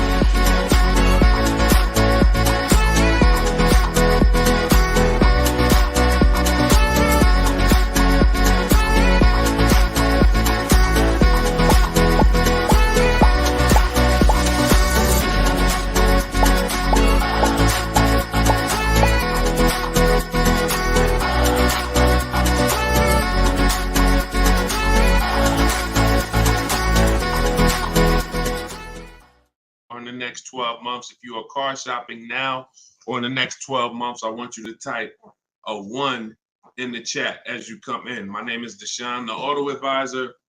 I do these live streams throughout the week to answer questions when it comes to car buying the new way. We've been doing this, helping people really since 2021 through education. And so we teach an entirely new way to car shop, a way that has worked for thousands of people before you. And I do these live streams so that you can ask your car shopping questions, and we can try to get you the answers that you need to help you get below market prices, which is the only thing we settle for. So thank you to the people who are tapping the screen on TikTok, running up the likes. I appreciate it. We have Dolan moderating in the back, so you guys can start typing your questions. Everything I'll be talking about is out of my new digital book. It's called Cars from Home, 7 Steps to Saving Time, Money, and Avoiding Dealerships. Thank you to all who have reviewed the book on Goodreads, putting the review page up now. Thank you for helping us have pretty much a 5-star rating And everyone, as you're watching this, you can get your copy. If you like what you're hearing, if you like this new way that you're going to hear on these streams of how to car shop, you can get your copy of my digital book for 75% off in my TikTok bio, my Instagram bio, or we have a banner up for you guys. Or you can go to deshonsbook.com. So no matter where you're at, that's your special offer. All right. So Dolan, you can bring the first question in. I see you, Paper Chaser. Welcome to the broadcast. I see you, Benjamin, on TikTok. I see you. First time people. Welcome to all the first time people. If you your first time here, type of 1. Mario Soto, I see you on YouTube. Welcome. This is Chris on Facebook. Hey, Deshone, are dealerships willing to order a car for you if they don't have a car with the options you want? Everyone is usually willing to order a car because every dealer can order. But you want to make sure whenever you're getting an order quote, you're getting at least 5 offers. 80% of dealers are overpriced. So you want to make sure you're always getting on a brand new car 5 offers. And then you'll see how different they are. I had somebody who, I think we're on episode 17. This is episode 17 of Car Shopping Questions and Answers. So on last episode, I spoke about a young lady who ordered a BMW when it first came out last year, the new body style new body style X4. And through bids, she saw multiple offers. Most dealers were charging her $2,000 over sticker price. But once she got her 5 offers, at least 5, she probably got set 5 to 7. Her best offer was $3,000 below sticker. So I always say when you're shopping the right way, it should be a $3,000 to $5,000 to sometimes $7,000 difference between your best offer, which is the below market offer, and your highest offer, which is, the highest of all the other offers. So that's when you know you're shopping correctly. So make sure when you're ordering, you're following that model so you can make sure you're getting your best price. And you do this right from home. You could do it by phone, or you could do it my way, which is using the dealer's computer, the dealer's websites. We do copy and paste models to get quotes directly with dealers, speaking with them on their website. So as long as you do it, that's all that matters. All right, great question. Shoot the next one up, Dolan. Let me open up my phone on Instagram. My phone battery is low, but hope. Okay. Yes, everybody. This is our Tuesday 7 p.m. live stream. So this is live. Whenever you guys don't see the banner above me, then that means we're absolutely live, and you can ask your questions. We rebroadcast these streams all through the day. So you can send your friends, family to them. But whenever you don't see the banner above me, that means we're actually live. So you can ask questions. Okay, go ahead, Dolan. This is from TikTok. I need a new truck. Any advice? Or the first thing, all right, I'm getting ready to tell you the first thing you think about when you are in your position. And this is the first thing that all of you should have thought about. If you haven't thought about this yet, you've already skipped something that is very important. The first step in my process is always to ask ourselves the most important question. Does anybody know? I know we may have a lot of new people on here, but does anybody know what the most important question is? It's probably going to take you too long to type it. So I just want to see if anybody knows what the most important question is. I'll give you guys maybe 5 to 8 seconds to chime in some answers. Can I afford it? That's a good one, but no, that's not the most important question. That comes a little later in the process. Come on, Benjamin, Charlie. Am I keeping the car 8 years? My man, way to go right there. DM me, man. I'm gonna get you a free copy of my book because I like that. All right, that's the most important question. Just DM me on TikTok. I can't read DMs, y'all. So if you actually have DM me, 99% of the time, I'm not going to see it because I have a team that helps me with my social media. So I'm not seeing DMs because we just get way too many throughout the day. But in your case, yeah, send me that. Yes, but that's the most important question because here's the thing. The first thing you want to think about is how long you're going to keep it because you're about to buy something that's going to go down in value. You're not going to get the most value out of it until after 7 years.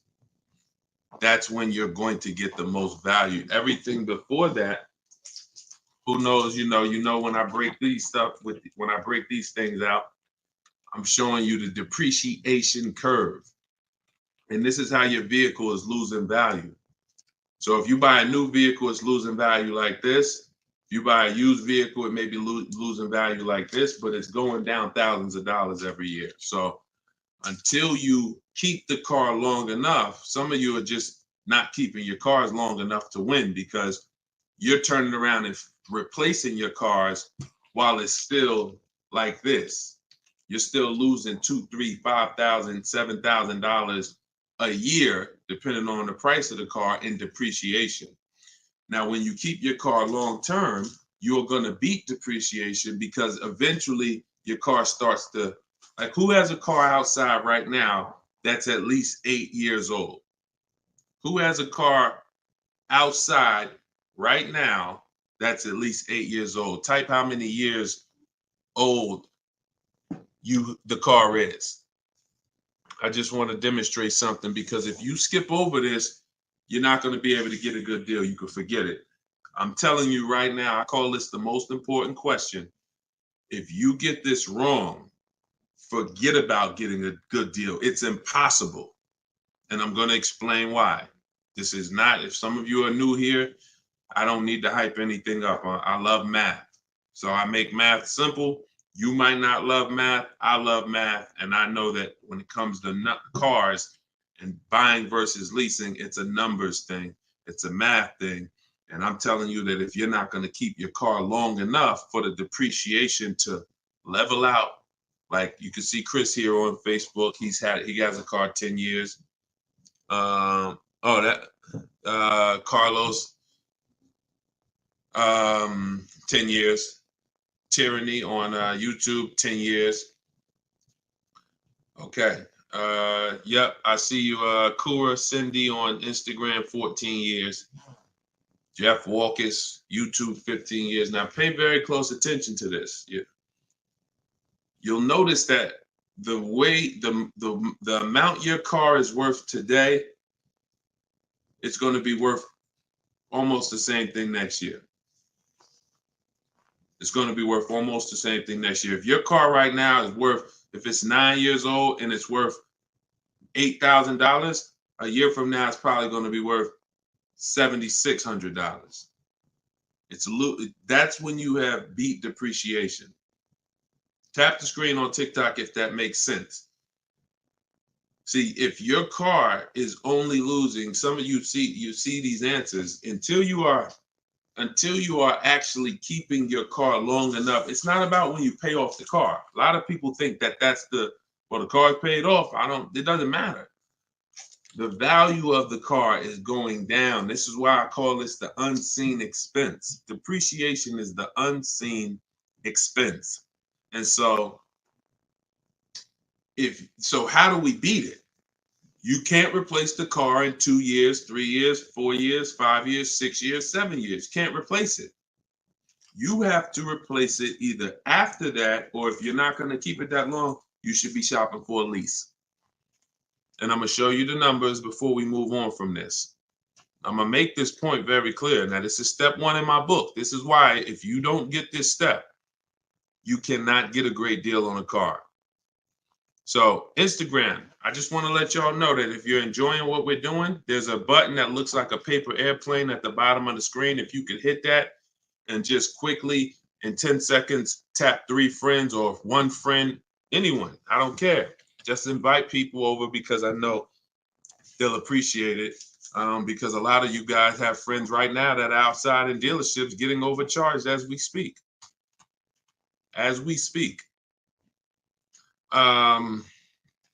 So when you look at long term, here's what you need to see. Look at this, and I'm gonna show you to end this question from TikTok, and why this is what I call the most important question. It's the first question: how many years am I keeping the car?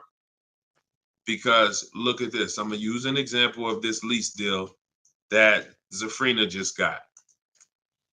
So now, Frina she shops for a 2024 Jeep Grand Cherokee. It's a $65,000 truck.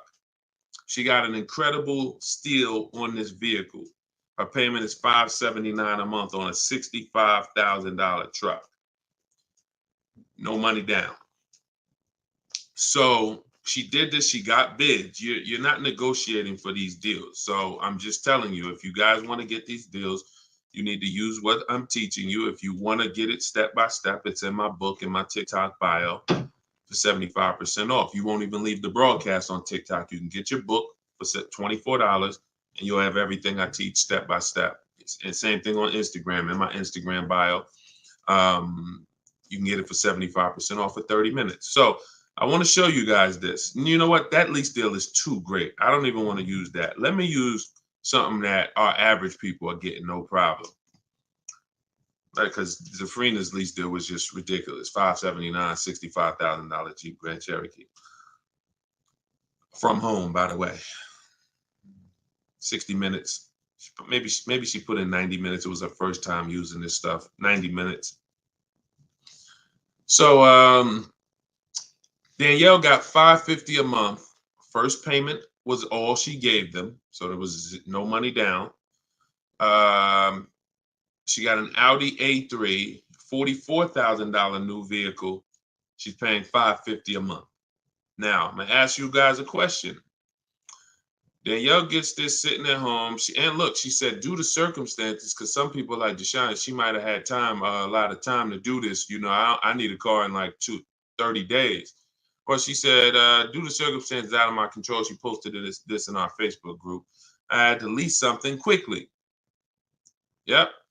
I took the course last weekend. Now, by the way, my book is my course. So don't think you have to get my Maps Academy to get this. My course is 7 steps in video form with coaching from me. My book is 7 steps in book form, and they're the exact same steps with the exact same scripts. So it's just how you want it. Some people like Deshone, I went with the book, like Tiffany. Other people who review, and some people do this. So it's all the same. It's just different learning. So the point is, I want to show y'all something. This is making a point here. So she got $550 a month, $44,000 car. How much is every $5,000 on a car loan, everybody? If you're looking, some of you have seen this in a video before. Every $5,000 that when you look at a car, you see it's $5,000, $10,000, $15,000, $20,000. How much is every $5,000 on a car loan monthly payment? Let's see if anybody's seen this. I'll give you guys another. Thank you, Nico Smooth. $100, perfect. Carlos Thomas, $100. Yes. So that is BG Meats. Yes, $100. Perfect. Perfect. Blooming Chosen One. Perfect. See, so this is why this is important for those of you who are going to purchase, not those of you who are going to lease. You need to know when you look at a car, if you see it and it says $20,000, you need to know that that is about $400 a month. $25,000 is about $500 a month, depending on the interest rate. Great interest rate, you could drop it a little lower. But average interest rate, that's what you need to be looking at. And you need to be, that assumes a 5-year loan. Because some people say, well, Deshone, if I take a 6-year loan, no, it'll be lower. But 6-year loans should be the max. See, that there's different ways to budget. If I budget $500 a month and I say, well, how much car does that get me on a loan? 25 grand. Now that's for 5 years. So if I go find a car for 25 for $500 a month for 5 years, I did better than if I got a car for $500 a month for 6 years. So there's different ways to raise your budget. I have something in my book called The Perfect Budget. I created a calculator. It walks you through what I just said. See, what I just said is very important. Knowing how much you can spend if you get a 5-year loan, and then saying, all right, if necessary, I'll go with a 6-year loan and bump myself up, but I'm still below my max budget. But I'm not going $500 a month for 6 years. Can y'all tap the screen and run the likes up on TikTok? Keep running them up if y'all getting value out of what we're doing. So we're still making a very good point here, okay? I'm spending really most of this stream going deep on the first question. And I've never done this before, so we'll see if it works. If somebody said I have a new truck, new advice, any advice. So I went right into the most important question, which is leasing versus buying. How many years am I going to keep the car? And I'm now showing you why you cannot get a great deal on a car if you buy when you should have leased. So let's wrap this up. So we can see here, Danielle got $550 a month on an Audi, no money down. Now let's take the same vehicle and let's pretend she purchased it. She didn't know about leasing versus buying. She just listened to a bunch of people, bad advice, who say never lease a car. So she goes in, she's looking for the same Audi Q3, A3. It's her dream car. Oh, I've been wanting this for a while. So excited. So how much is this going to be? I'd like to do no money down. Okay. Well, $44,000 car. Forget the taxes. Forget everything. Let's just say, forget that. Let's say they throw that in. We'll pay the tax and everything. Let's say she just finances $45,000. What's her payment? $900. Some of you who are in the math, you would like Deshone, yeah, $900. $900. So she drives out of there. She drives out of there paying $900 for the same car Danielle's paying $550 a month for. Now watch this. Let's just say, now I'm going to show you because I know what you're thinking. Deshone, please send my free book. Okay, I got you. DM me though. So I want to stay on topic here. All right, so let's just say some of you are like, well, Deshone, I got a great deal on my last car. I wouldn't pay the same price that Danielle could pay for. Let's say, what's an unbelievable deal on this $44,000 brand new Audi? How much discount? I'm gonna let y'all decide. I'm gonna show you why there is no way for you to get a great deal when you purchase when you should have leased. We're gonna kill this. Some of you are gonna be set free right now. So let's just say, what's a great price? $44,000 brand new Audi Q4 A3. What's just a ridiculous discount? How much off? Let's say like the best deal that you could ever think on a brand new car. Look, all right, it's taking y'all a while to type. We're looking. What's up? Heck, none of y'all ever saved money on a car before? Some people, oh, Deshone, I didn't think we could get discounts on cars. All right, I like that. Nico Smooth, I like that. Let's say the person got $10,000 off. Okay? They got $35,000, which is essentially, let's say they got $35,000. The car is $44,000. So let's say they got $9,000 off, which is essentially 20% off the price of the car. Just brand new, nice, popular car. They catch the dealer sleeping, getting bids from home. $10,000, $9,000 off, $35,000. That's what they're getting the car for. Put your taxes on there, because now we're already being super unrealistic. We're not gonna be ridiculously. Let's just say taxes are on there. You know what? Let's just say no. How about this? Not only did she get 20% off, they paid the taxes too. So she really got like $13,000 off. We'll pay the taxes too. Just finance $35,000 even. What's her payment? The most ridiculous new car deal we could ever imagine you've ever seen, we just went over. To show you, no matter how good this is, she still is about to lose because she's purchasing and she should be leasing. Watch this. And I'm going to tell you, when the person who purchases wins, $700. Thank you, paper chasers. Lisa, $650. Those are the estimates. Where do we win at? Imagine if I just gave y'all a ridiculously unreal situation that will never ever happen, but just to illustrate, if that ever happened, 20% off the car, pay the taxes, her payment's still higher than Danielle leasing. So when does the person who buys win? When they keep the car long enough to outlive the depreciation. Very simple. 8 years. 8 years. It's no comparison. So like you're sitting there and you're like, Deshone, I bought my last car and I've been buying cars all my life. I was just taught you buy your cars, you don't lease them, but I never keep them more than 8 years. If that's you, I want you to type a sad face.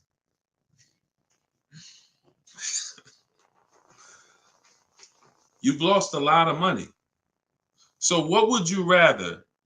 Would you rather never hear about this, really go all your life listening to bad advice?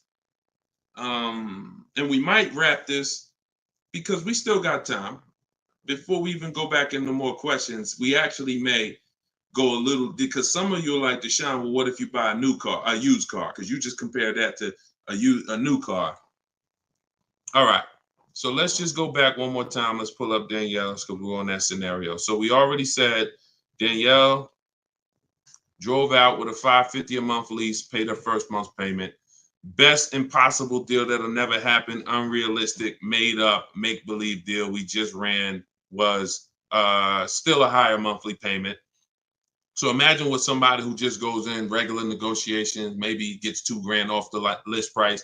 They're leaving paying it's people right now paying $800 a month for this car, $700 a month, easy, no money down. If they didn't put money down, some people tell you, oh, you know, well, I'm paying I got an Audi and I'm paying only $6 for it. They never tell you that they put 10 grand down. They never tell you that they put 10 grand down. They forget about that because the day they give the dealer 10 grand, they want to forget about it. So they're definitely not going to bring it up in the story. No money down deals. This is what you're doing most times when you're leasing. So let's go back. Let's say somebody decides they're going to get a good price on a used one. Let's just throw this scenario in here real quick to end this. Instead of a $44,000 brand new one, they find one for like 28. Great used car price, 44,000 new. I got one for 28, maybe 4 years old, low miles, 36,000. Great deal, below market deal. Get it for 28. 28. Throw my taxes and fees on there. I'm at 32, 31. What's my payment? 31, 600. Look what I'm buying too, because some of you that's what you think about with a used car. But I like the monthly payments. But Danielle's driving a brand new 44,000, never been titled. She's the first person to sit in this new car smell, like real new car smell. Latest and greatest options and features, full warranty. If anything breaks on the car, she's covered for 4 years. She won't lease it. She won't have the lease for more than 3 years. She's paying $550 a month. A person who's buying this same car is paying $800 a month, $900 a month, and a person who's getting a used version of this, 4 years old, 1 year left on the warranty, 3 years old, 1 year left on the warranty, and they're paying $600 a month. Everyone's paying more than her. And these are lease deals that we get all day long. Everyone's paying more than her. We can put every scenario. Only person that's not paying more than her is somebody who just drives like a 10-year-old Audi, 12-year-old Audi. They go pay cash for it, buy it from Facebook Marketplace or something like that, or people who go to the auctions and get, like a 12-year-old one. Those are the only people who could, flip cars and not lose. Everybody who's buying new cars, newer cars, is paying more than her. It's people paying $500 a month because they bought their Toyota Camry. They're paying $600. So you're paying $600. She's driving an Audi, $44,000 vehicle, no money down. You're paying $600. You're driving a Toyota Camry that you're not going to keep for more than another 2 years. Any car, replace it. Chevrolet, you could pay, Camry, Honda. You're not keeping these cars more than 8 years, and you're paying these ridiculous car payments, and you're the ones that, unfortunately, because you believe bad advice, you are not winning. You're losing. But would you rather me not tell you? God willing, you're like, man, I'm glad I'm young. I'm going to still buy more cars. Most of you are still going to buy more cars. It's good for you to find this out now rather than you never found out and you just passed it down to your family and your kids. And now They heard they don't lease. Now you got your 25-year-old. He never heard about leasing. He goes and he gets himself a $30,000 car because he got a good job. He said, all right, I could afford a $600 a month payment. He gets a $30,000 car. His payment is $600 if he put no money down, or maybe he put 10 grand down, whatever. Point is, he's paying between $400 and $600 a month for this car when he could be leasing a brand new version of that car for $350 a month. $350 a month, $600 a month. These payments are nowhere close. It's nowhere close. Depreciation is the unseen expense. So this is all step one. See what I'm saying? So when you're reading my book, you're going through leasing versions. I got a video on this, by the way. This is in my digital book. I'll link to certain videos to help you guys really understand certain concepts. But this is what we do. This is step one. Leasing versus buying is step one, because I know who was taught, be honest, never lease a car. Type me if you were taught never lease a car. You don't need a down payment, Lisa, and you don't need excellent credit. You need good credit. No down payments. I can show you right now, Lisa, on the screen. You can't see it because we rebroadcast these shows on TikTok, but you'll see it on Facebook, YouTube, or Instagram because they can see the slides that I'm sharing. Like every deal that I'm gonna show, like Kimberly. Look, she got a $91,000 Maserati, $944 a month, 39-month lease. $944 a month, $91,000 Maserati. She got bids. Use what I'm teaching you in my book. She got bids. 7 competitive quotes ranging from 1% to 1.8%. That's a crazy, but she saved 20 grand on a brand new Maserati. No money down, lease. Bonita, this was in the middle of the pandemic. When people were, the Kia Telluride was one of, if not the most popular SUV all through the pandemic. People were paying $800 a month, $900 a month, $1,000 a month for these Kia Tellurides. She leased one in December 2022, and she got it for $600 a month, and she gave him $600. That's all she gave him. So, ask questions. It's better to ask questions about things that you may not understand versus making statements. Because when you make statements, sometimes it can mean you're not in a full posture of learning. But I do get that you're dropping. Many of you are this is a game changer for you. This is a game changer. This is a money changer for you. I mean, my goodness, my brother who I met recently over the last year, he's a neighbor of mine, and he's become a close friend. And he had a Kia Telluride, black one, just like her. Totaled it. His wife was in an accident maybe about a month ago and totaled it. And he called me and he said he had saw the 8-year rule. And he said, I'm not keeping these cars 8 years. I'm going to lease this one. He leased a Kia Telluride, and his best offer on the same vehicle he owned was under $500 a month, no money down. It was like $479, $489. He was just paying. Remember, this was a $45,000 Kia Telluride he had. His payment on that car was probably $800-900 a month. So that's his wife totaling that car ended up being a blessing. Got him out of that car. He got the lease. He got the same car, brand new one, and he's paying $300 a month less because he has correct deal structure now. This is so important.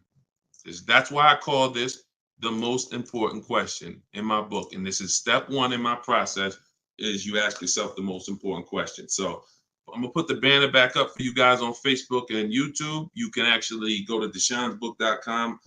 Dolan pinned a comment in the Instagram section, in the Instagram comments. Also in the Facebook and YouTube comments, we've pinned Deshon's book. You can get your copy for 75% off. It's a digital book, so it goes to your email. Make sure you check your spam and your junk folder, but it goes there. You can get it in 3-4 minutes, and you won't pay the normal $97 if you get there before the 30-minute timer goes down. Once the time expires, the price is $97, which is the normal price, and it's worth more than that. It's worth thousands. I wouldn't price it at $97 if it wasn't worth thousands and thousands of dollars. So, but you can get it for 75% off that. You can get it for $24.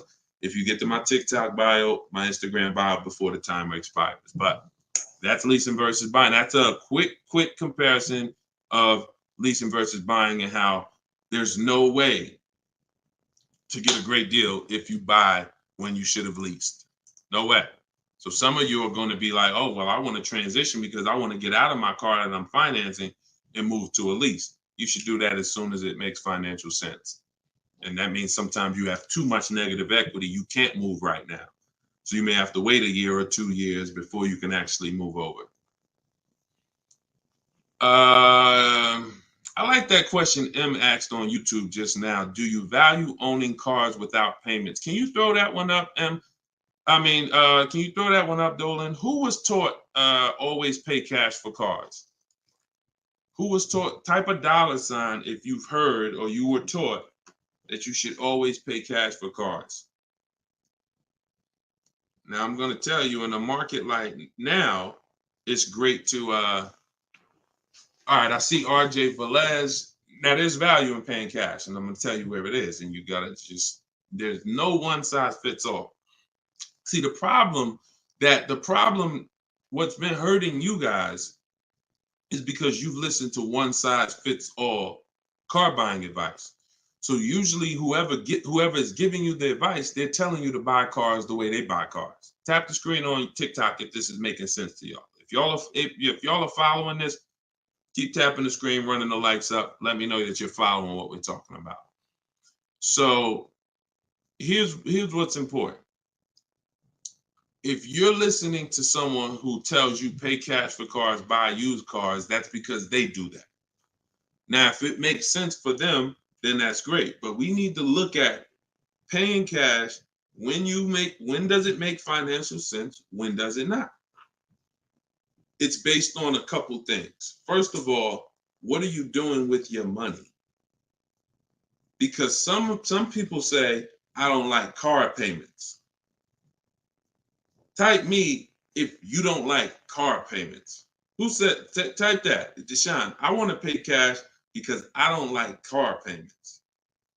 Can we type that? Can we dialogue on this? Car payments. Anybody? Okay. May not be that many of you right now.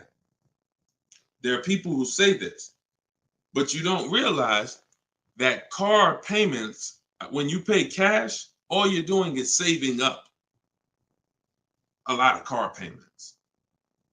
So that's all it is, unless you just win the lottery. If you get a lump sum inheritance, that's different. But if you have saved up $15,000, $20,000, $18,000, and you want to pay cash $25,000, then all you did was save up a lot of car payments, okay? Or save what could have been car payments. You can put them in a savings account and just have the car payment come out. So you can literally say, all right, I'm going to put this cash, $25,000 in a savings account, and that's where my car payment is going to come out of, so I don't spend that. If it makes more sense for me to pay cash, then I'll take the cash. And when it usually makes sense is when the rates are very high. If you can't get a rate that makes really, really, good financial sense, and I mean like we get bids for our rates. We make banks bid, we make credit unions bid, we get multiple offers in what I call the bank bidding war. You get this when you get my book too. This is actually a section I wrote. It's like, maybe it's 3 steps to it of how to get the bank bidding war. But once you get those bids, if you can't get a good rate, then it really doesn't make sense for you to pay cash. I mean, it doesn't make sense for you to borrow the money when you can pay cash for it. But there's an exception to this. What people are doing with their money is relative. So let's just say somebody is investing their money and they can get 10% on their money or 12%. Some of you are in real estate. Some of you are in good investments and businesses, investing into small, things that you can get 15, 20% returns on your money. It doesn't make financial sense. If you could get that type of return on your money, why would you want to put it into a car that's going to get you not just a low return? What's the return on a car, y'all? When you pay cash, you pay $25,000 into a car. What is the return on that? On the cash, what's the cash on cash return?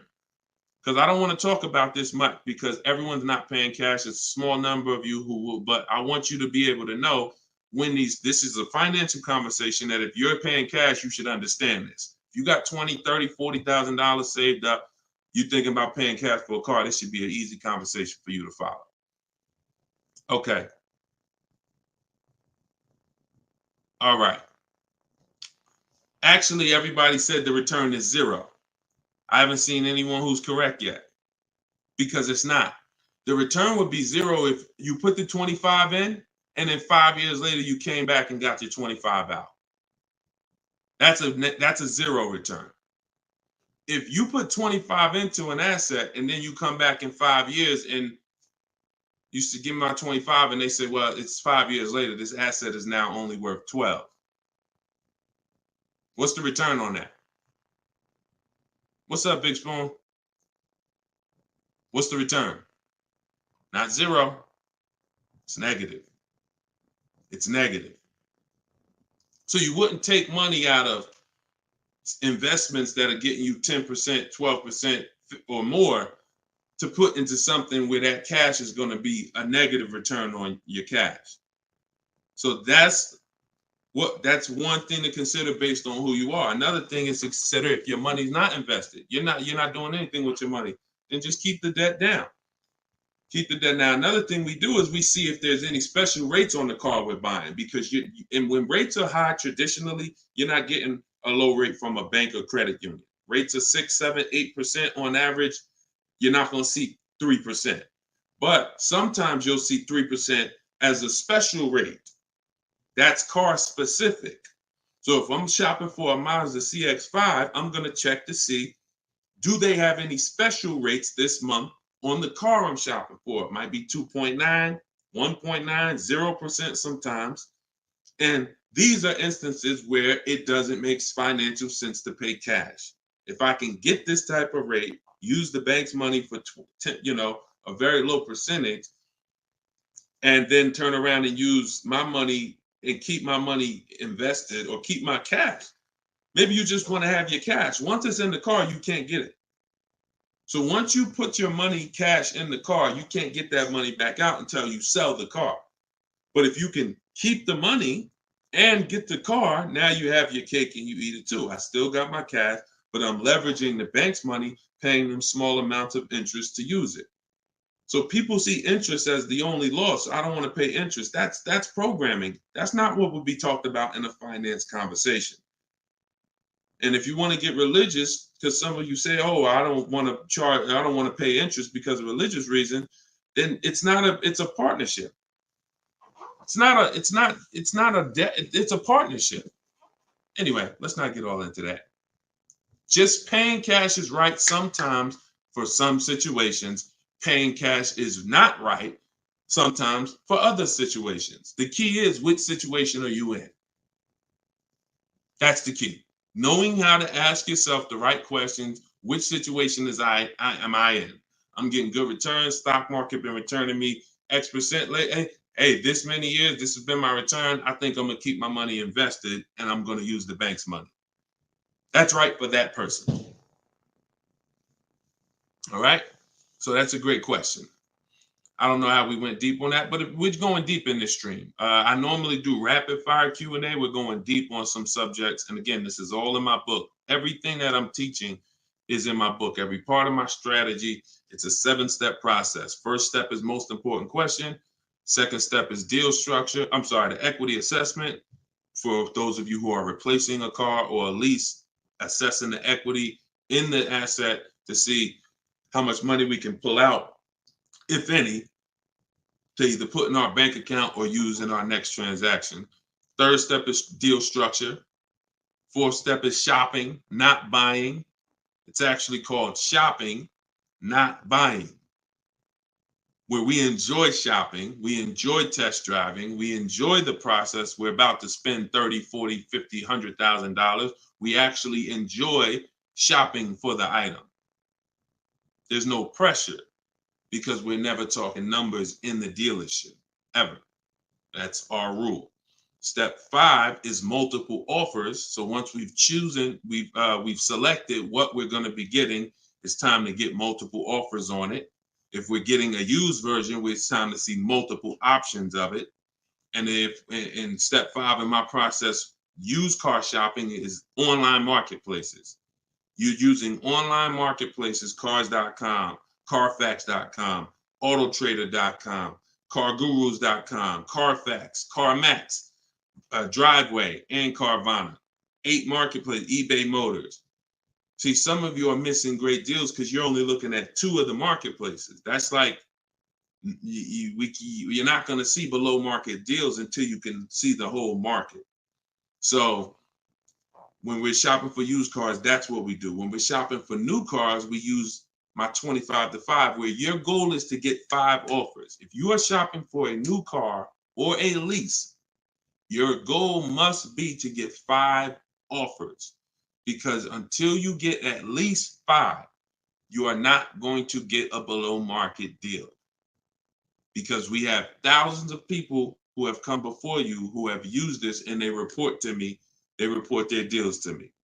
So when I can tell you the deals we see, we have to get at least 5 offers, because 4 are overpriced.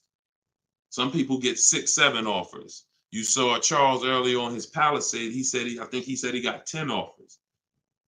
But once you learn how to get them from home, either you could do it your way, you want to call and get them, you want to ask for managers to get them. I don't care what you do. If you're using my process, we don't do any talking. So when you're using my book, we're not talking. Because when you talk, who knows, when you talk, you can say the wrong thing. When you type, and then you're typing what I wrote for you. Because in my book, you're using what I wrote for you to talk to the dealers by email. So I can't even say talk to the dealers, to communicate by email, because we know everything they're going to say. So then the step 6 is paperwork and protection. Once you get your lowest offer, you find the best option. It's time for the paperwork. And then step 7 is delivery. That's it. So everything that I teach is out of one of those 7 steps. And, part of why you have not gotten the deals that you see me sharing is because you don't have any process. You're just winging it. You're just hoping things go well for you. And that's just not a place of empowerment. That's just not a place of empowerment. Strategy is here. So, so we went deep on some of what's in that book and what you'll learn if you get it in the comment section, or you can get it in my TikTok or Instagram bio. If you're watching us on TV, you can also scan that QR code with your phone. And as long as you get there before, but now you're seeing why the book's worth $97. I see why you priced it at $97, Deshone. You know what I'm saying? That makes sense. You breaking this down and telling us what's in the book, and it's a digital book with links to videos and scripts and things you copy and paste. Oh, I see why this is a $97 book that you can get for 75% off.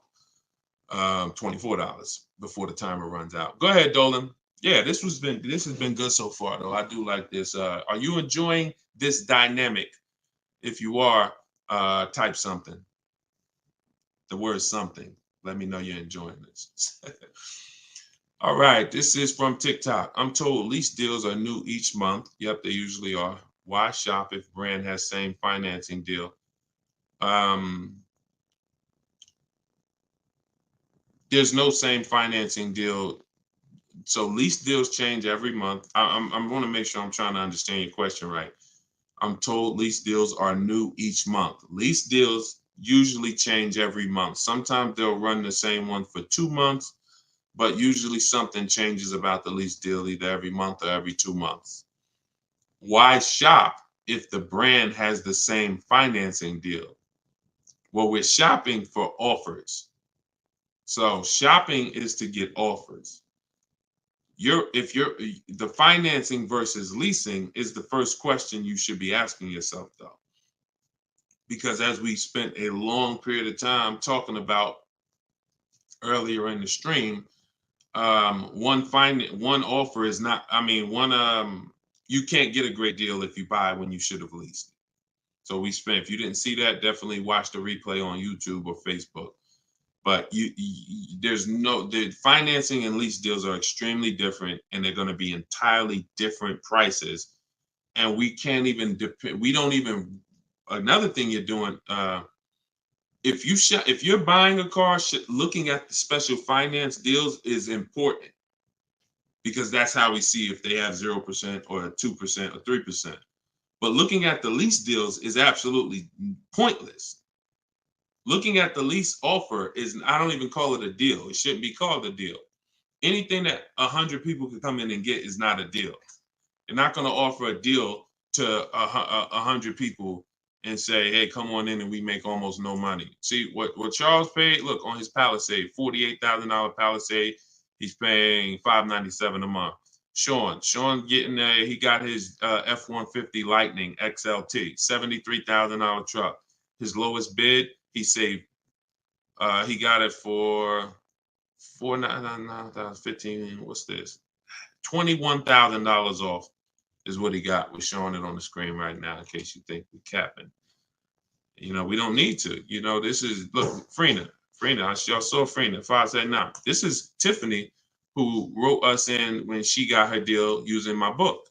She said, I believe we got a good deal from what we learned from the book. Look, it was a $44,000 MSRP that she got $6,530 off the price.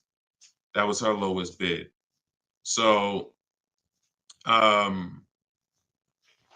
you're nowhere close to what normal people are paying and what is advertised on these vehicles. What's advertised on these vehicles is not a deal. A below market deal is something where the managers don't really want to make it. But you know what? It could happen for a number of reasons. Somebody wants to beat their competition. Sean said he had to go 100. We shop out of state. You'll get very used when I walk you through shopping from home, and you know, you'll see. I mean, if you're gonna do it your way and you get used to it, you'll see you're in more control. You're in control. So, but a lot of times your best offer is going to come from a dealer that's not close to you, because the dealers that are close to you feel like, why do we need to give them a deal? They're going to come in anyway. Because that's what most people do. You're going to walk in the dealer anyway, and you're going to talk numbers and try to negotiate. That's what most people are going to do. Why do we need to give these people deals? But this person who is now talking to multiple dealers from home, they hold the cards. We hold the cards. And then one person wants to beat everybody, and they do that. But you gotta, I'm gonna say this and then Dolan throw the next question up. If everyone could get below market deals, then they wouldn't be below market deals. They would be normal deals. It would be the average price. Y'all, is that clear? Is that clear? If everyone could get below market deals, if it didn't take strategy to get below market deals, then they would just be regular deals. You know? All right, this is Rhino from YouTube. What is a good range of credit score to go for a lease? Great question. Anytime you guys hear a question you like, just start tapping the screen, please. Appreciate y'all continuing to run the likes up on TikTok. What is a good range of credit score for a lease? So what I teach is the parameters. It's more about profile versus just score. The score is one step of your profile. It's one portion of your profile, score.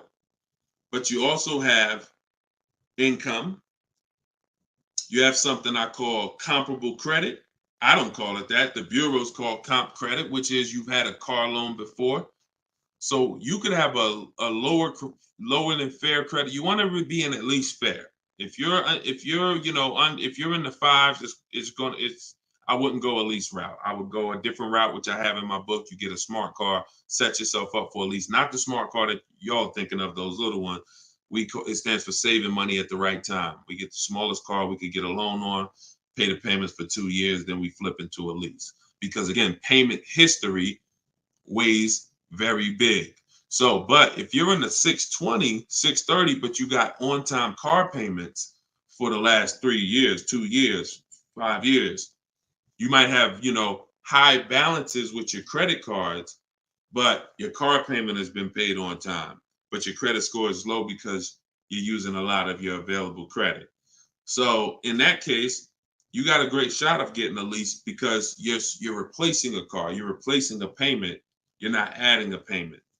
But usually, 650, 660 and up. 660 and up is usually the best to stay out of that manipulation zone. But again, if you have a lower score than that, but you have good income, good, you've been at your address a long time, these are things that weigh in the profile. You've been on your job a long time, versus, hey, you might have a 700 score, but you only been on your job for 6 months. That could affect you. So it's not just score, it's profile. But most leases are easier to qualify for than you guys would believe. I got my first lease and I had a 6-something credit score. Now I did have to pay, I remember $25 more because of my credit score. I didn't get approved at the first tier. I went up $25 or something like that. But I was still paying $256 a month for a brand new Pontiac G6. It's a $20,000 car. So I had friends that were paying $500 a month for Toyota Corollas, $20,000 cars. $23,000 brand new Toyota Corolla. They're paying $500. They're paying, and I'm paying $256. These things make a difference in households. Thank you for answering, brother. Just purchased your book too on your website. Enjoy it, brother. Now, I don't even say enjoy it. I use it. Use it. And there's 2 ways to use it. I don't recommend going through the book and then shopping. I recommend you don't, the book is written in a way where I ask you, it's like if you called me and said, hey, D, what's my first step? Here, do this, and then call me back. You wouldn't call me and be like, Deshone, give me all the steps. I wouldn't give you all the steps because you would forget them. I would tell you, all right, how many years we keep in the car? 4. Okay, we leasing. How many years we keep in the car? 10. All right, we purchasing. Then we're gonna move to the next question. We need to do our equity assessment. Go on these websites, call your bank, get your payoff, do these steps, call me back. Okay, boom, I did that. All right. So once you put those things in an order, you'll see that you threw me off, Dolan, throwing that question up. But yeah, Rhino should. Oh yeah.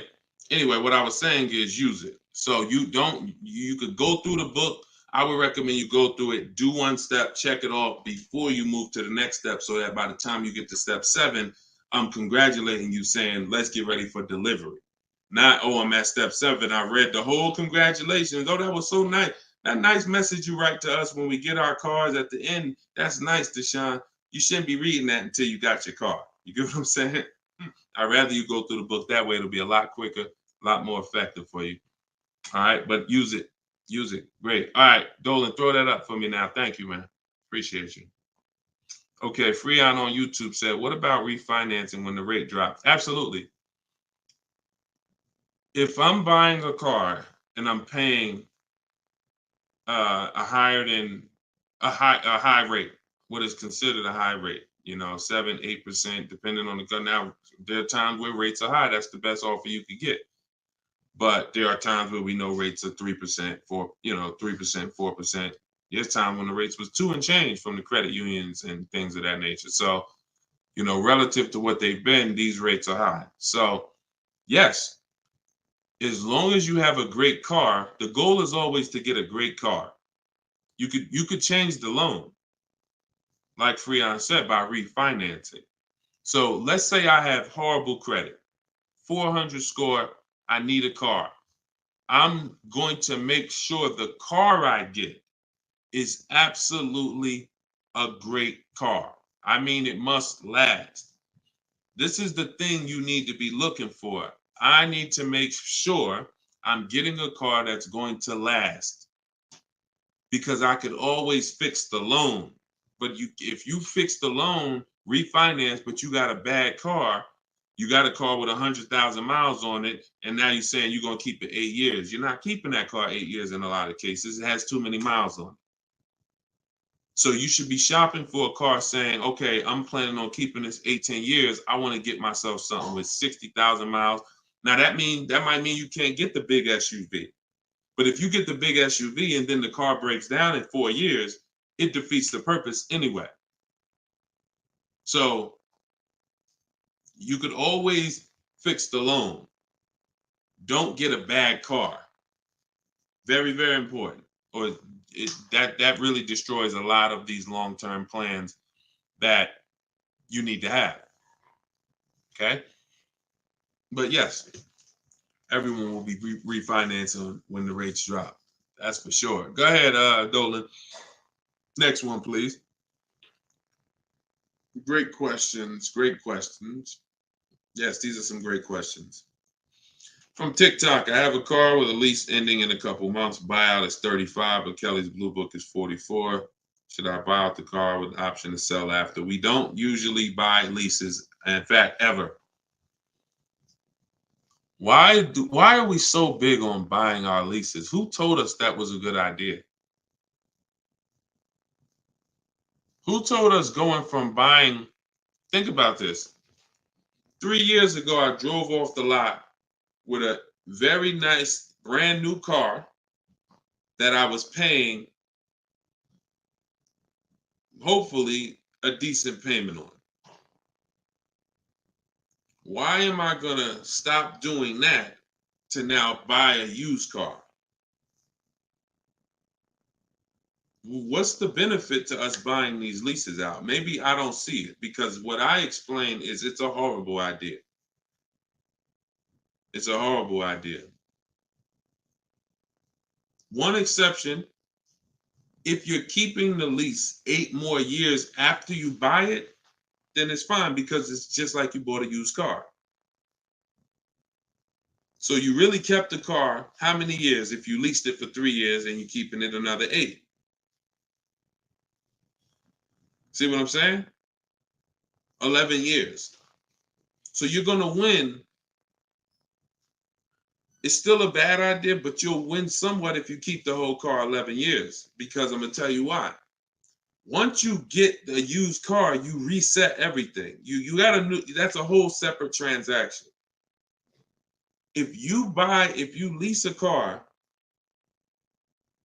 your payment on that lease is going to be, let's just say your payment on the lease is $450 a month. What you're going to find in most cases, if you buy the lease out, to get a $450 a month payment, you got to take a 6-year loan. To get a $450 a month payment, you got to take a 6-year loan. So you already leased the car for 3 years, and now you're purchasing the balance for another 6. You leased the car for 3, you're purchasing it for another 6. That's 9 years. So why did I just say the only way to win when you buy your lease is to keep it at least 11 years? Because how many years of payments are most people going to have? 9. 9. 9. Can we let that sink in? A person who buys their lease, like most people are going to buy them with 6-year loans, you're paying for 9 years on the same car. 9. Even if you get a 5-year loan, 8 years on the same car. So it'd be a shame to go pay 8 years on the same car and then turn around and do that all over again. So you want to keep it long enough to at least, hey, I had 2 years of no payments though. You know, I had that car 11 years. I only had 2 years of no payments on it. That's a pretty bad way to live. You're paying on 9 years old, 8 years old, you're still paying on the same car. 7 years old, still paying on the same car. This is why buying your lease is a horrible idea in most cases. From the start, you should either be leasing or you should be buying a used car. It's one or the other. and you're buying a used car that if you plan to keep it 8 or more years, you're leasing if you're not planning to keep the car 8 years. That's it. Not many cases where these make sense. Go ahead, Dolan. It's a great question though. And I'm hoping we can help a lot of people stop doing that. And eventually maybe 10 years from now, 15 years from now, people won't be asking these questions, but it's a very, very common question. Go ahead, Dolan. Shoot the next one up, brother. Nico Smooth on YouTube.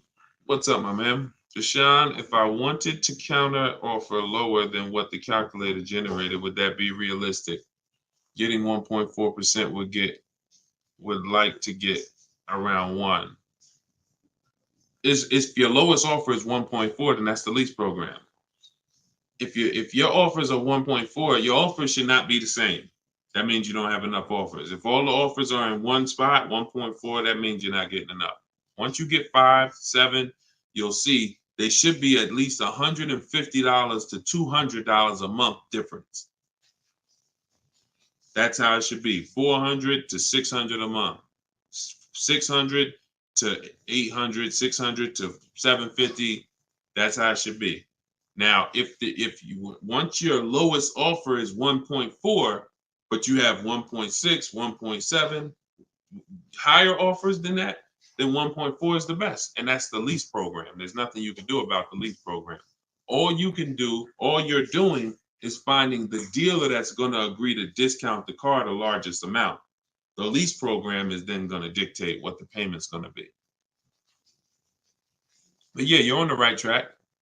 Go to a Plan B vehicle. It's surprising how different every single vehicle has a different lease program. In regards to what and just to really hammer this home, Zafrina, who we showed first at the beginning of the stream, she had a $579 a month lease on a $65,000 truck. She was shopping for a Jeep Grand Cherokee Limited because that's what they had and they were replacing the lease.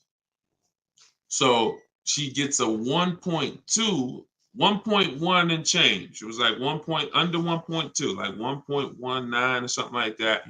That was her best offer on a Jeep Grand Cherokee Limited. That's a great lease. That's a great deal.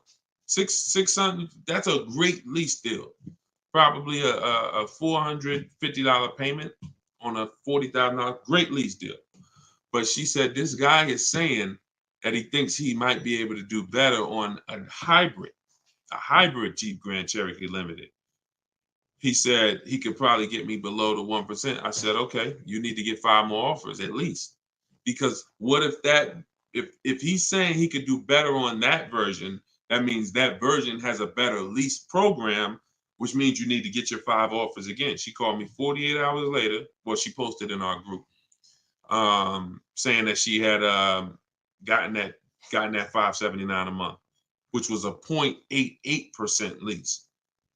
So that's not only is every vehicle have a different lease program, every trim level has a different lease program. Almost trim levels can have different lease programs attached to them.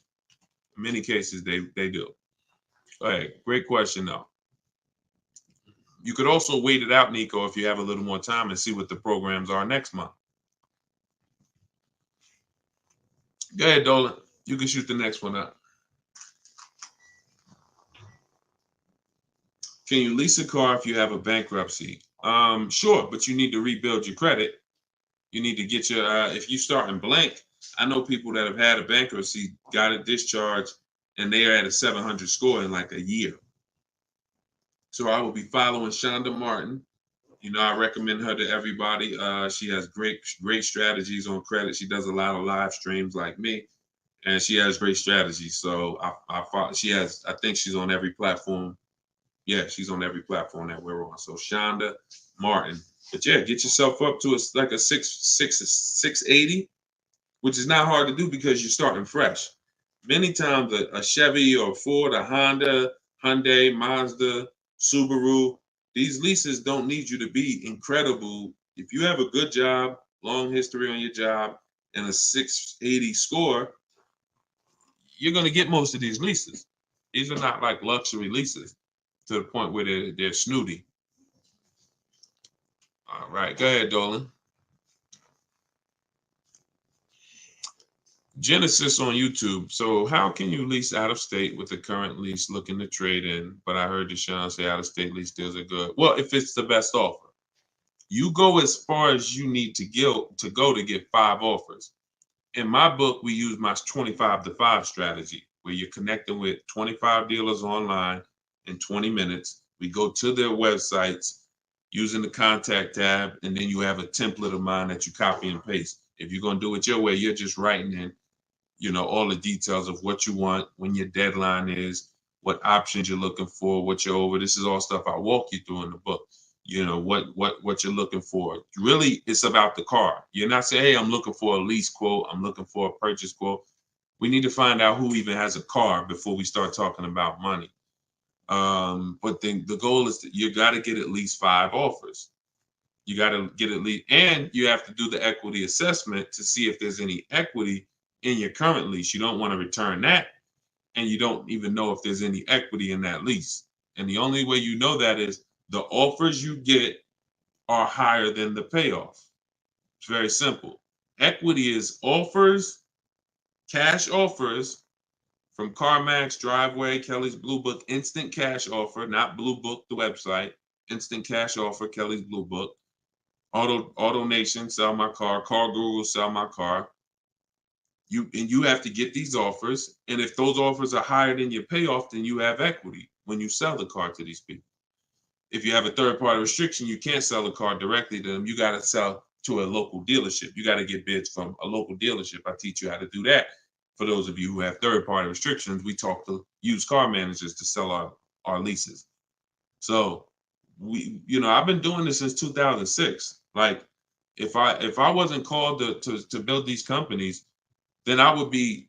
If I wasn't called to build these companies, there's no doubt I would be selling cars, making $200,000, $300,000, $400,000 a year. There's no doubt about it. But that's not the path God had for me. So what I'm telling you is based on me understanding 99.9% of the car buying of the industry inside and out, and giving you the way to actually stay in control, call the shots, have the business come to you, have the banks come to you, have the cash offers come to you, and then you're just simply picking the best ones as they come to you. So this is all in my book, Cars from Home, 7 Steps to Saving Time, Money, and Avoiding Dealerships. It's a digital book. You can get your copy for 75% off in my TikTok bio, in my Instagram bio, or we have a comment pin. Dolan, can you post the comment for everybody again on Facebook and YouTube? Just copy and paste that comment for everybody. And also we'll put a banner up on the screen for those of you who are watching us on television. You can scan this banner with your phone, and it'll take you to the 75% off page. So you'll only pay $24. You won't pay the normal price of $97. But that offers for 30 minutes. Once the timer does expire, $97 is your price to get it, which is still a great price. I'm sure everybody who spent time with us today can see why $97 is going to save you probably tens of thousands of dollars, depending on how many cars you get. Sean saved 20 grand on his first car. So for those of you who want to attend my free masterclass, Everything You're Doing Wrong, Buying, Selling, and Leasing Cars, you can attend that in my bio. We'll also put another comment for those of you who want to attend that. That's about an hour-long class, and I'm teaching very specific. You'll need a notepad for that. That's not just Q&A, although we do Q&A after. So you guys can go watch that, and so we'll put, and that's also in my Instagram and my TikTok bio. So the information's available, y'all. That's the whole point. There's no excuse. Everything that we talked about today is really financial awareness, financial literacy that you have not learned. You haven't heard of it before, but this has been around. We've been doing this for 3 years. Over 2,000 people have come before you. We have over 6,000 people that have this book now. So this ship has sailed. This car buying from home, you're late to the show now. And you can't afford to go buy another car the old way and think you're getting a good deal. You can't afford to do that. I mean, money is very hard to come by for some people, and you need to, I don't care who you are, you should take it seriously. So this is why we're here. And so you can get it from my free videos, from these Q&As, in my book, in my masterclass. I don't care how you get it. You want to join me in Maps Academy and have me coach you through your car buying. I don't care how you get it. Just make sure you get it. Get in where you fit it. All right. So that was episode 17. All right. We'll see you on episode 18. God bless y'all.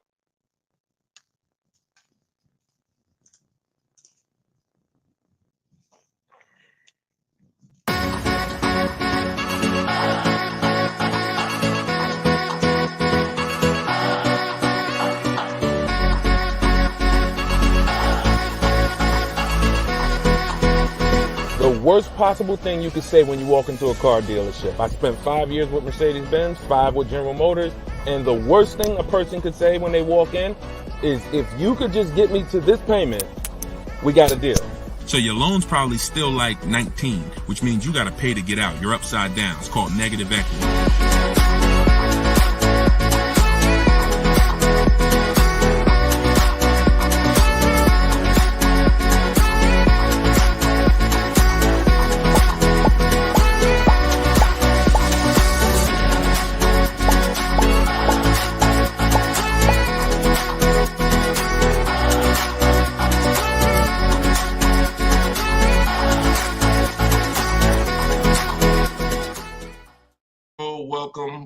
Welcome. This is episode 17 of Car Shopping Questions and Answers.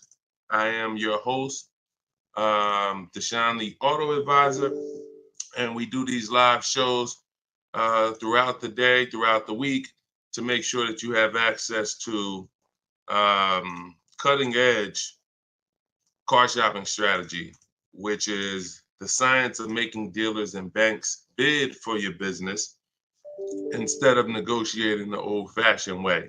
So that is what we do here. Frankie boy, good to see you, Frankie boy, on TikTok. Kev, I see you on TikTok. We are live on all 4 platforms: TikTok, Instagram, YouTube, and Facebook.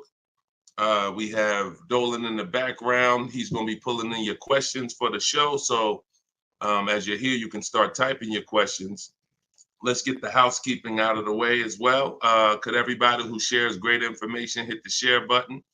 Also, I'm the author of the new digital book, Cars from Home. It's called Car Shop. It's a 7-step system that we use to car shop, and we get bids from home. Everybody that you're going to hear me talking about today, I'll be sharing a lot of different people throughout the broadcast that use this system, so that you can see the different results that you will get when you start learning to make dealers bid for your business instead of negotiating the old-fashioned way. So thank you to everyone who has reviewed the book. Again, this is our Thursday, 12 p.m. live. It's May 9th, so you guys can start typing your questions if you are here with us live. And for all of you who do want your copy of my new book, Cars from Home, 7 steps to saving time, money, and avoiding dealers. We have a link in the comment section on Facebook for you guys. We also have a link inside my TikTok bio, inside my Instagram bio, that you guys can use to get your 75% off your copy. So you won't pay the $97 price. You'll pay $24, but it's only for 30 minutes. So once the 30-minute timer is up, the price is $97, and it's a great price. So all of these people you'll be hearing throughout the show have used the strategies that are in this book to save thousands and thousands of dollars from home. And that's where I'd like you to be as well. So Dolan, as you get the first questions coming in, feel free to throw them up, and we'll get right to it, y'all. Let's go. Whenever you don't see the banner above me, you know we're actually live. When you see the banner, that means we're rebroadcasting, because we do rebroadcast this show throughout the day. But whenever you don't see the banner, that means we are absolutely live. Okay, so start typing your questions. Type them fast, and we'll get to it. T. Del Mar on Instagram. I'm leasing. Now test drive. Why do I ask for an older salesperson? Won't any salesperson be okay? No, any salesperson will not be okay. Some salespeople will bring you in for a test drive, we talk to people who are experienced in the dealership. So when we talk to them and we ask them, do they have a car that would come in to see, we know 9 times out of 10, they're going to be honest with us. You get a new kid on the block or a salesperson who doesn't care about this stuff, they'll get there. Who's ever gotten to a dealership, was coming for a test drive, and then the dealership said, oh, that car got sold, or that car is not here anymore by the time you get there? If you've ever had that happen, type me. You set up a test drive, you come in, oh, I was coming to see that car. Oh, it sold like, 2 hours ago. It just sold. See, when you're dealing with experienced salespeople who are honest, exactly, Peaceful Grace on TikTok, you understand. So this is why every step that I teach is important. Even things that you might see, okay, why is he telling us ask for this person? It's because if you don't, you run the risk of running into a salesperson who doesn't care. Oh, they'll get there and just, oh, well, that car sold, but hey, I might have another one. Let's look at some other ones. No, we don't go for that. We don't go for that. Our test drive is strategically set up to try to guarantee a successful test drive where we can be in and out that dealership in 20, no more than 30 minutes and coming home. Okay, let's go. Nothing is left to chance. All right, go ahead, Dole. Let's shoot the next one and keep your questions coming, everybody. We'll try to get through as many as we can.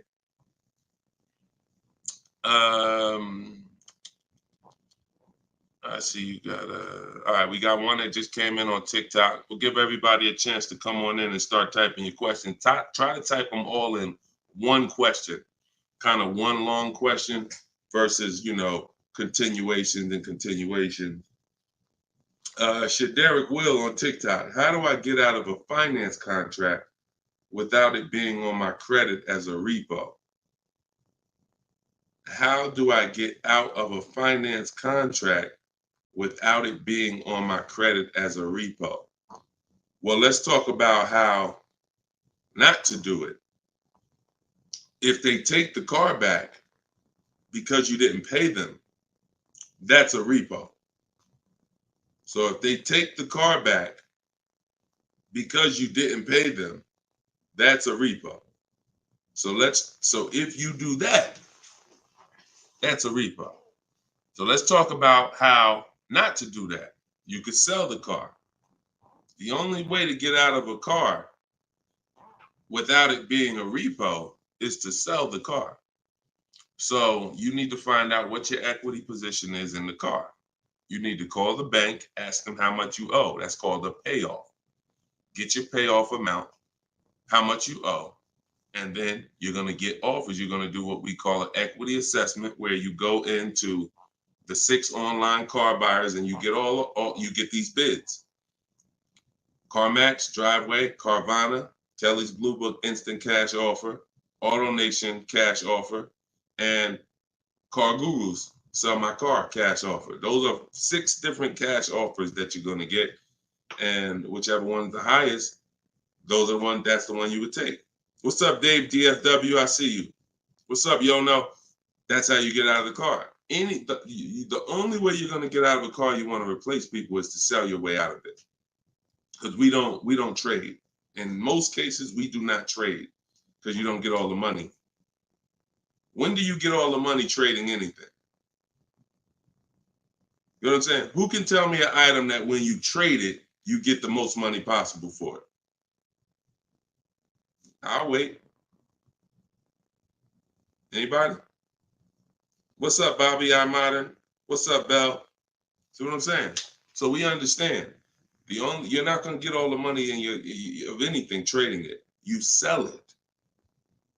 That's the way. And most times, you guys are taking $2,000 to $3,000 to $4,000 less for your vehicles, trading them. You're losing. See, again, you can't take the monthly payment seriously, but not take the price of the car you're buying seriously. Not take the shopping for your interest rate seriously. Not take the selling of your old car seriously. Because you may be more focused on saving $1,000 off the price of the car you're buying, but you're not putting that same energy into how you shop for your loan. You're giving the bank $2,000 or $3,000 more because you're paying higher interest. Or you're not doing this bidding process. You're trading in your cars. and you're paying $1,000, you're getting $1,000 to probably $4,000 less than what you would get selling these cars to online car buyers.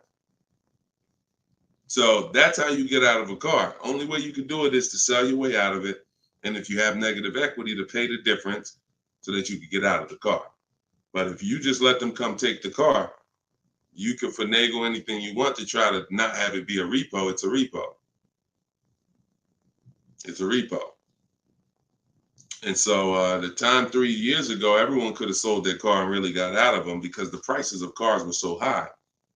What's up, Alan Denson? Thank you so much. Appreciate you.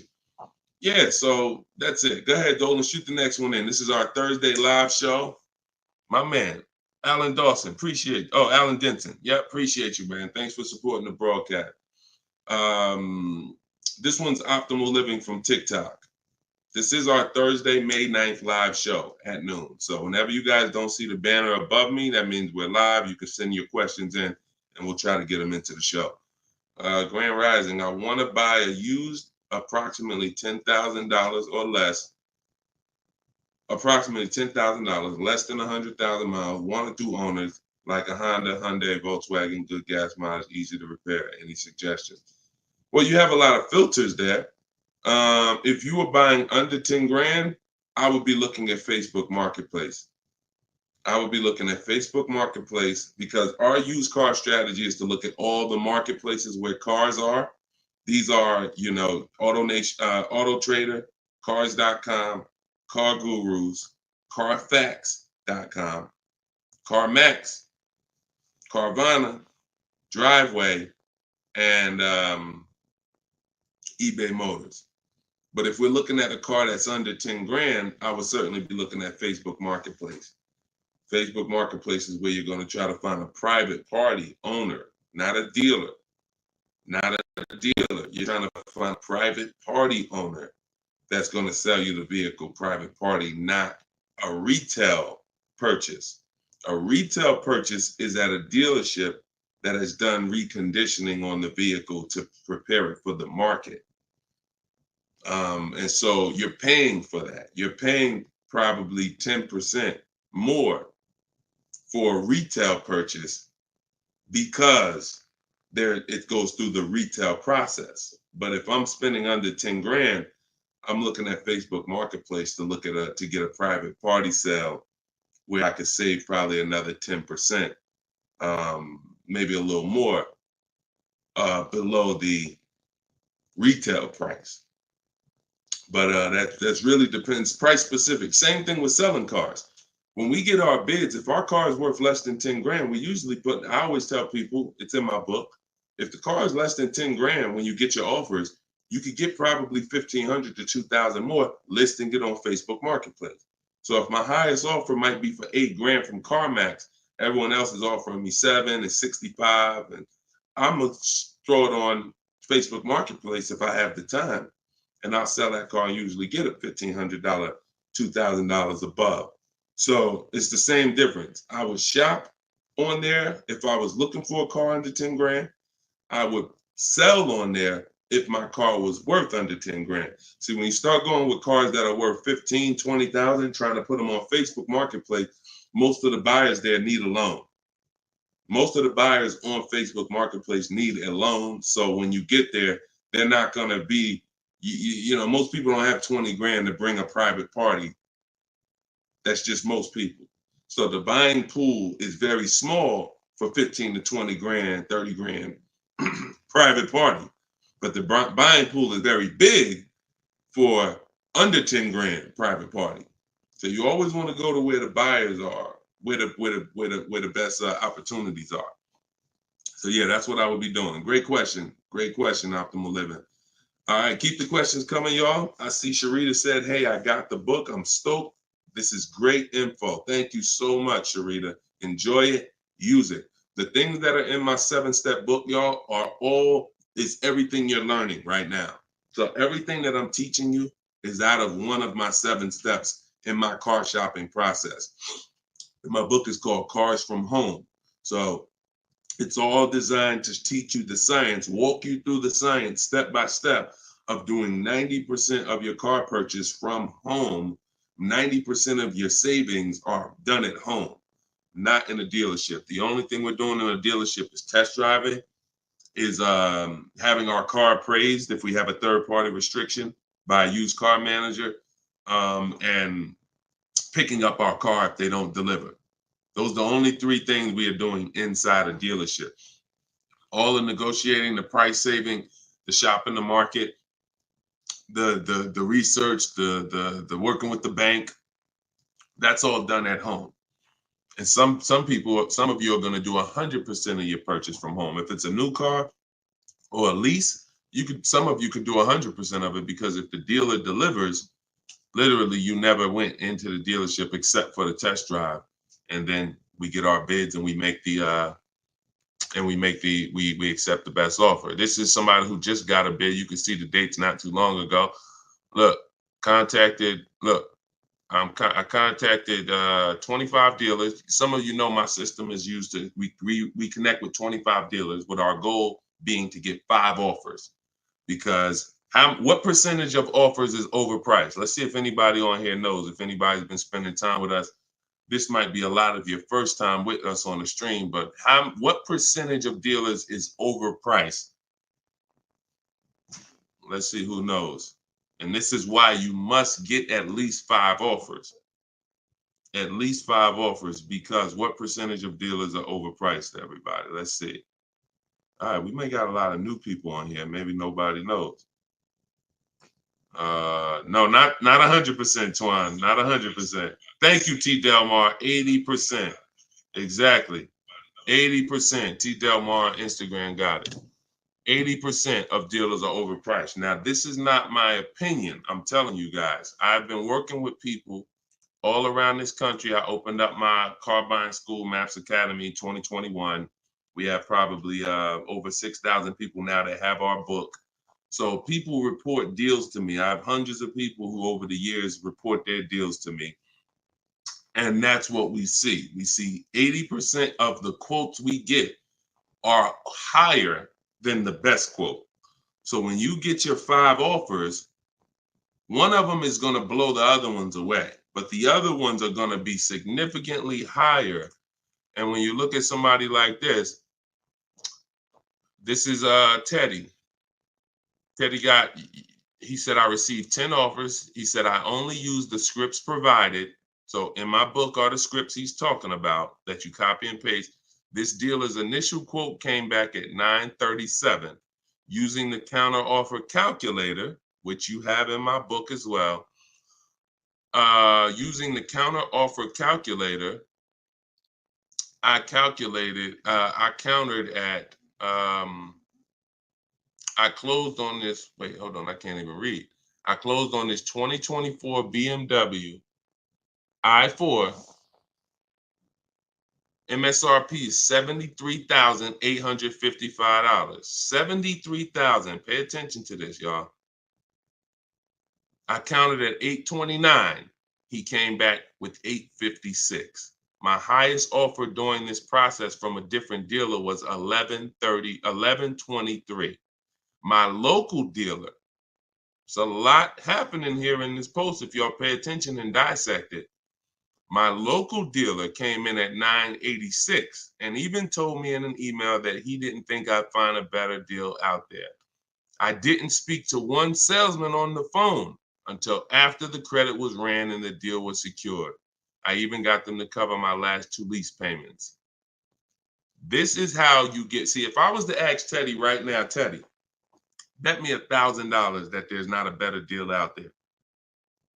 He'd most likely take the bet because he connected with 25 dealers. He got 10 offers. He used it. You can never accept a deal without countering, because we don't know what the bottom is until they say no to the counter, or until they say, no, I can't do that, but I could do this. Now we know they're at the bottom. So all of this stuff can't happen. You're not going to have price assurance, which means you guarantee you paid the lowest price, and you're not going to be able to get these numbers until you sit at home and start getting the offers at home. It is impossible to get these types of numbers, this type of confidence, this type of assurance walking into one dealer. Even if you got a good price, there's no way you even know it's a good price. until you have enough offers to know this one right here is the best offer. He might have thought his local dealer was making him the best offer at 890. What did he say? His local dealer came back 986, because remember he has other offers that are 1100. But if he accepts that offer, he's never pulling away in this BMW for $856 a month, a $73,000 vehicle. Now, again, I'm gonna ask y'all before we pull up the next question, and we are live right now. It's Thursday, it's May 9th, and this is our 12 p.m. show. Once again, I'm gonna ask y'all a question. When you look at what he's paying, some of you have seen every $5,000 on the price of a car is how much a month? Every $5,000, because this is a $73,000 car. Now I'm going to talk to some of you who don't understand leasing, some of you who are taught you always buy your cars no matter what, and I'm going to show you what this car would have cost him monthly, if he didn't know that leasing was better for him because he doesn't keep his car 8 years. Thank you, Gerard Young. Every $5,000, Gerard just answered. Emo also answered it on YouTube. The question was, every $5,000 on the price of a car is how much per month? Approximately $100 a month. So when you look at a $20,000 car, automatically you should think $400 a month. You're looking at a $40,000 car, that's $800 a month. You're looking at a $50,000 car, that's $1,000 a month. 5 years on a 5-year loan.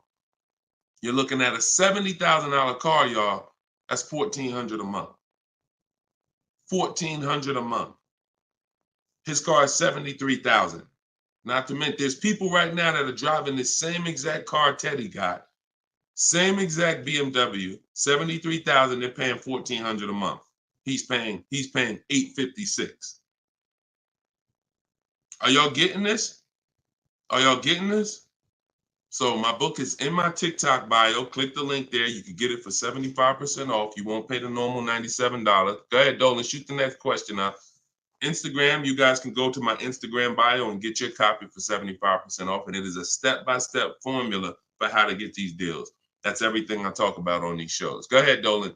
Shoot the next one up. Leo, I've been selling cars for 20 years. This young man is speaking the truth. Man, I appreciate it. See, and this is what the 20% of dealers do. The 20% of dealers have no problem, admitting the systems that we teach are better.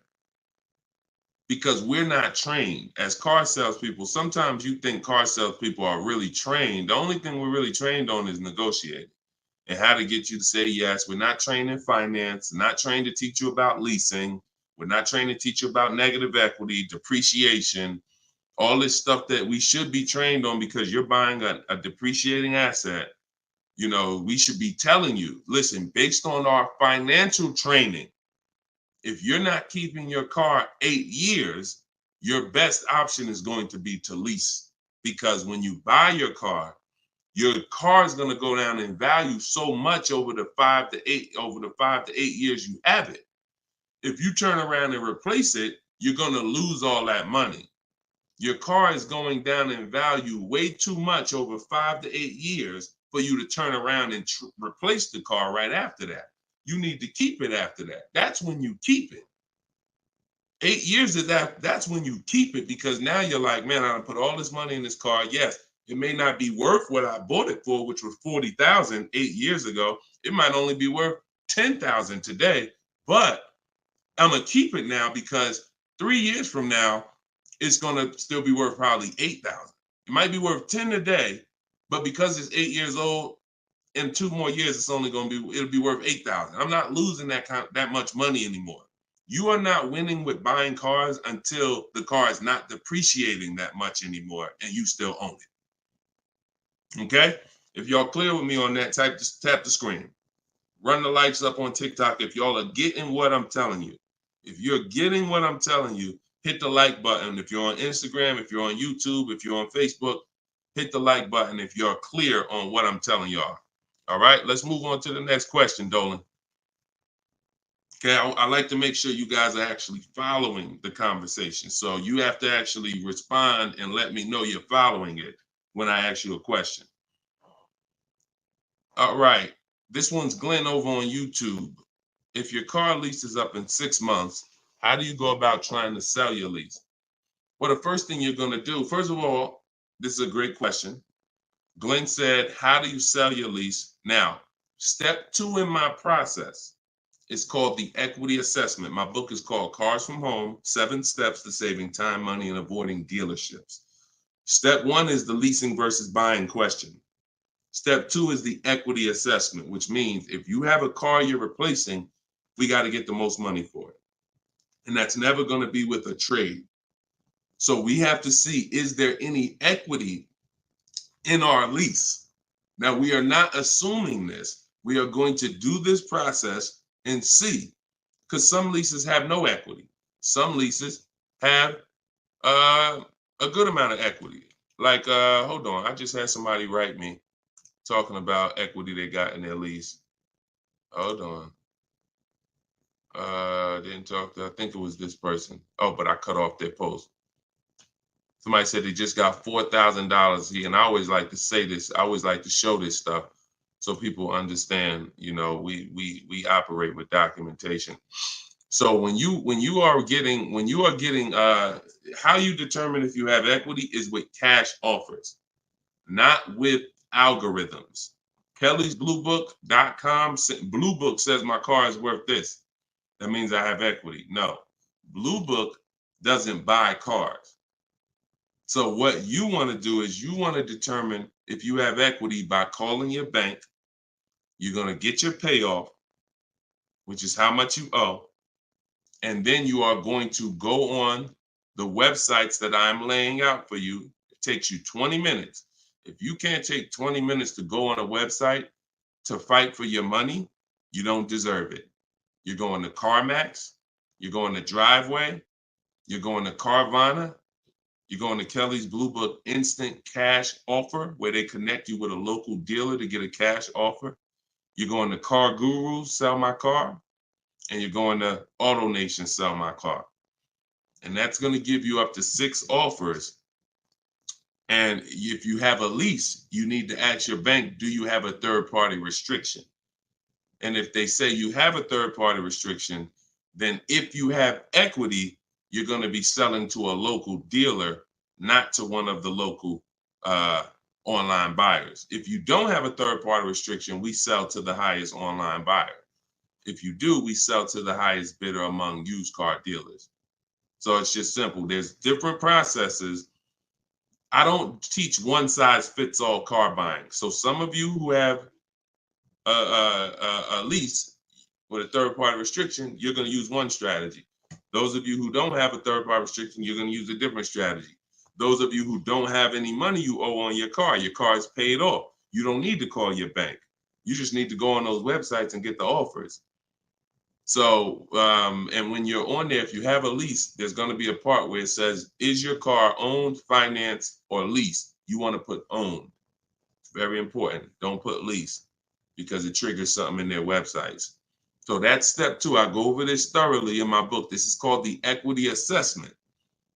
You can't, listen, you need to get bids. Bids. That is my favorite word, that multiple offers. The reason why you are not saving the money that you could be saving is because you're not getting bids.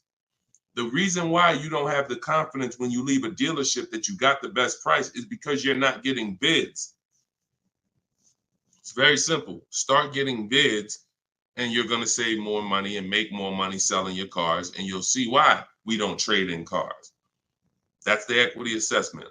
Okay? Step 2 in my book. Go ahead, Dolan. Shoot the next one up.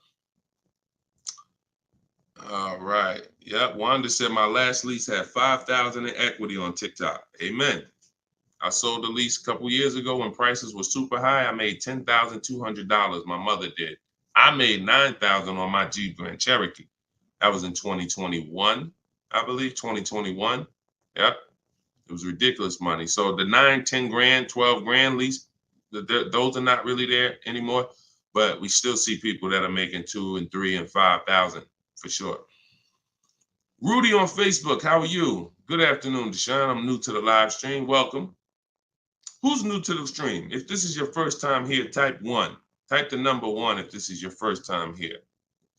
I'm looking for a 2020 SUV, Mercedes GLB 250, 4MATIC, less than 20,000 miles. Drives over 120. I see you, Yvette. Drives over 120 miles daily. We have been looking in different car websites. Still haven't found one that matches our max of 30K. Any suggestions? We live in New Hampshire.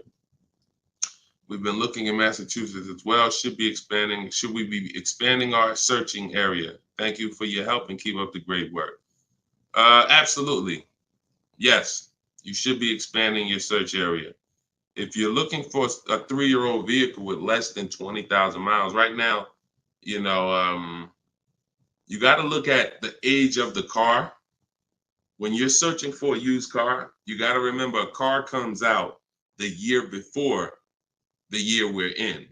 So if a car is a 2020, it was released in 2019, most likely, which means you're calculating the age based on then. So if you're looking for a car that was released in 2019, and right now we're in 2025, you're looking at a car that's 6 years old. If you're looking at a car that was released in, 2022, and we're in 2024, then it's 2 years old. So you need to look and say, okay, how old is the car I'm looking for? And then we can look at the mileage.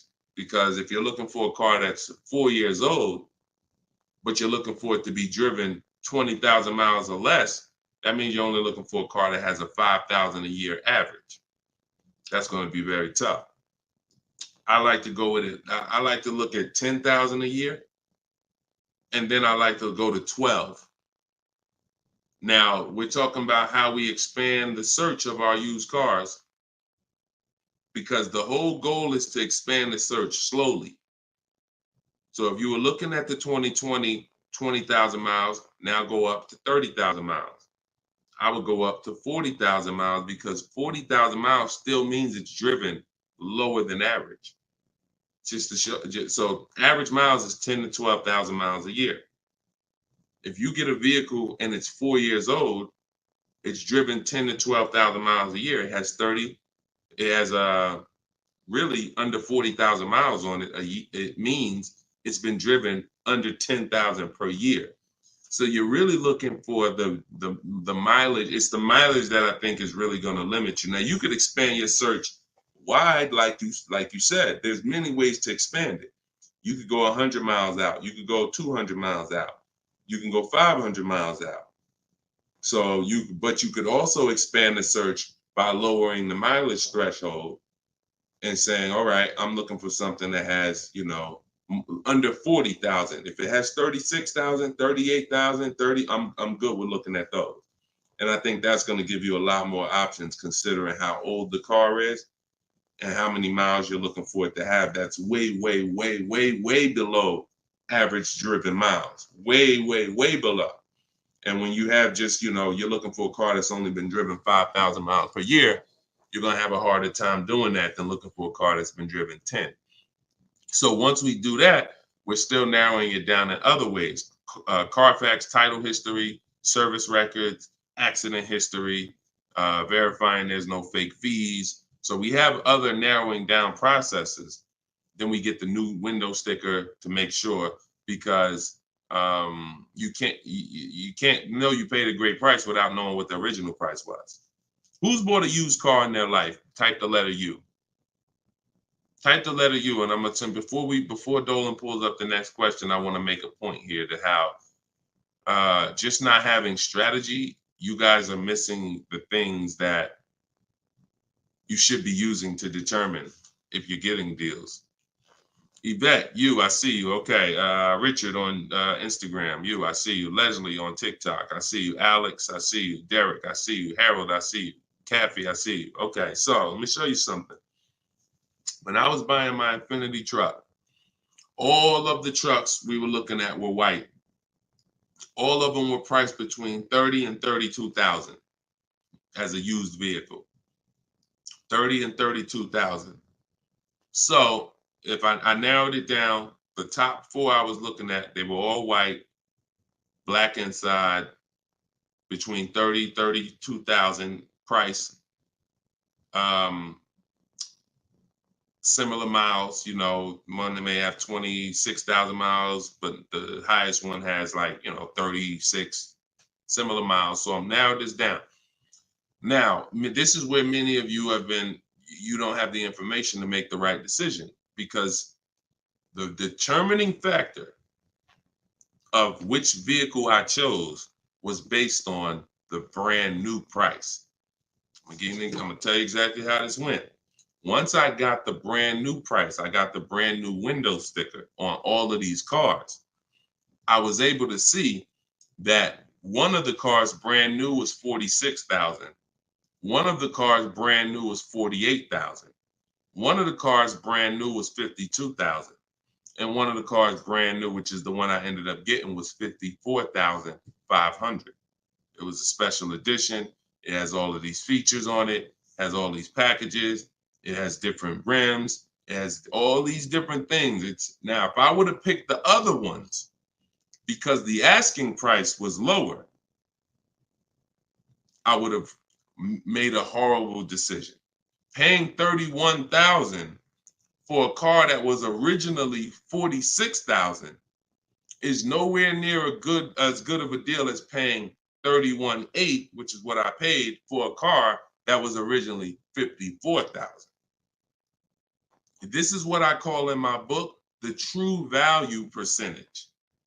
The true value percentage discount is what the vehicle is being sold for relative to what it was when it was new. So picture this, if the vehicles that I was looking at would have only had the true value percentage discount on them, it would have made it even easier for me to choose, because the one I picked would have said 42% off the brand new price. The ones that I didn't pick would have said 38% off the brand new price, 36% off the brand new price, 32% off the brand new price. So when I look, true value percentage is literally that. And that is something we created. See, a lot of what we teach, we didn't learn it, we created it. So you are getting things that, why can't I find what Deshone teaches in other places? Because God had me create it. So you're not going to find it from other people. You're not going to find the 8-year rule for leasing versus buying or other people. You're not going to find the 1.5% rule for bad lease deals with other people. You're not going to hear them talking about this true value percentage discount when we're looking at used cars, because we created all of this stuff to regulate the industry for people who will use it. So if you guys want everything I teach in one spot, you can go to my TikTok bio. As long as you get there before the 30-minute timer goes down, you can get your copy of Cars from Home, my digital book, for 75% off.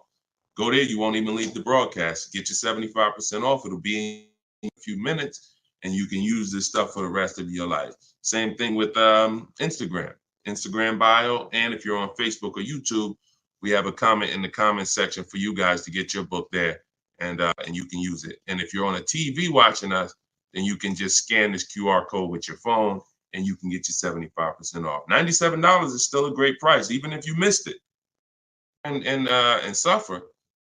Get your book full price. If you missed the countdown, that's fine. But the money that you're going to save is going to be dramatically multiplied versus what you spend on this book. Okay, Dolan, shoot the next question in, y'all. We are live. This is our Thursday, May 9th show, 12 p.m. So whenever you don't see the banner above me, that means we're actually live, and you guys can type your questions and we'll try to bring them onto the show. Helena, what do you consider a good interest rate? Well, this is a relative question. It's the same question you're asking when you say, what do you consider a good discount off a car? How much should I pay for this car? We only pay when someone wins the bid. So we teach something called the bank bidding war, which I also created.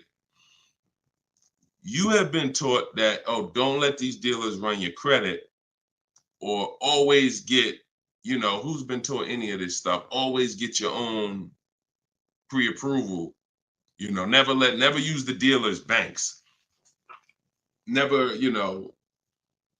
all of this stuff. Anyway, we teach a process that the credit bureaus allow.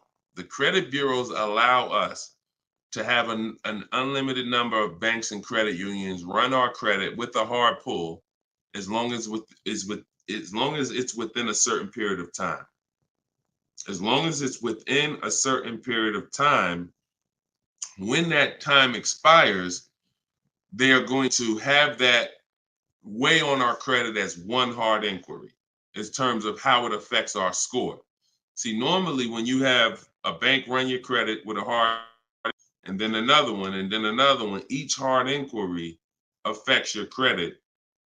But when you do it the way it was meant to be done, and using the bank bidding war, if one hard inquiry would have dropped your credit 10 points, 20 of these hard inquiries is going to drop your credit the same 10 points. So the way it's done is there's 3 rounds to it. There's 3 rounds. This is for people that are financing. Again, those of you who are paying cash, this doesn't matter. Those of you who are leasing a vehicle, this doesn't matter. That's why having access to car buying advice that's not one size fits all is what you need. Because typically, if you only pay cash for cars and get used cars, that's what you're going to teach people. So everything has a different place. So those of you who are financing a new car or a used car, you're going to use the bank bidding war so that you don't have to ask this question. This is the answer to Helena's question. How do you know? What do you consider a good interest rate? It's who wins the bid. So there's 3 rounds to it. The first thing we're going to do is see, are there any special interest rates on the car we're shopping for? So if we're shopping for a Kia Optima, a Kia K5, and all right, let's see, are there any special interest rates on it? Are they doing anything like 1.9% financing? Are they doing 0% financing? Are they doing 2.9% financing? Anything special? We also need to know how much the term. What's the term? Some people only do 0% for 3 years. That means you got to be able to pay the car off in 3 years or you can't take the deal. If it's 0% for 60 months, that's different. You got a 0% 5-year loan. You got 0% 6-year loan. So we need to see, is there anything special on the car? We do that for new and certified pre-owned, if we're looking for a certified pre-owned. Now, if we find something, sometimes that could prevent us from even needing to do any other interest rate shopping. If they're doing 1.99 for 60 months, you're not going to find better than that. No bank is going to do better than that. So that's why it eliminates the rest of the rounds in the bank bidding war. Eliminate it. But let's just say that there are no special interest rates. Now we're going to revisit the bank bidding war in round 2, which is after we find the best price on our car. See, because some of you, when you go shop for a car, you're thinking, how much should this car cost? Oh, what's the monthly payment should be on this car? The monthly payment is between you and the lender. It's not between you and the person you're buying the car from. See, this goes back to our point, which is you must set up your car buying transaction from who you're getting your loan from. The process of shopping for the best price on your car is different, or should be different. If you listen to me, it will be different than the process of you getting the best price on your loan. The best price on my loan is a different process than getting the best price on the car I'm buying.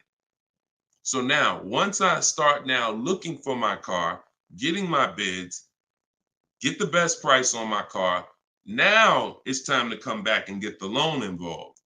See, many of you are focused on what the best monthly payment is on the car, but you're not focused on finding the dealer that has the lowest price.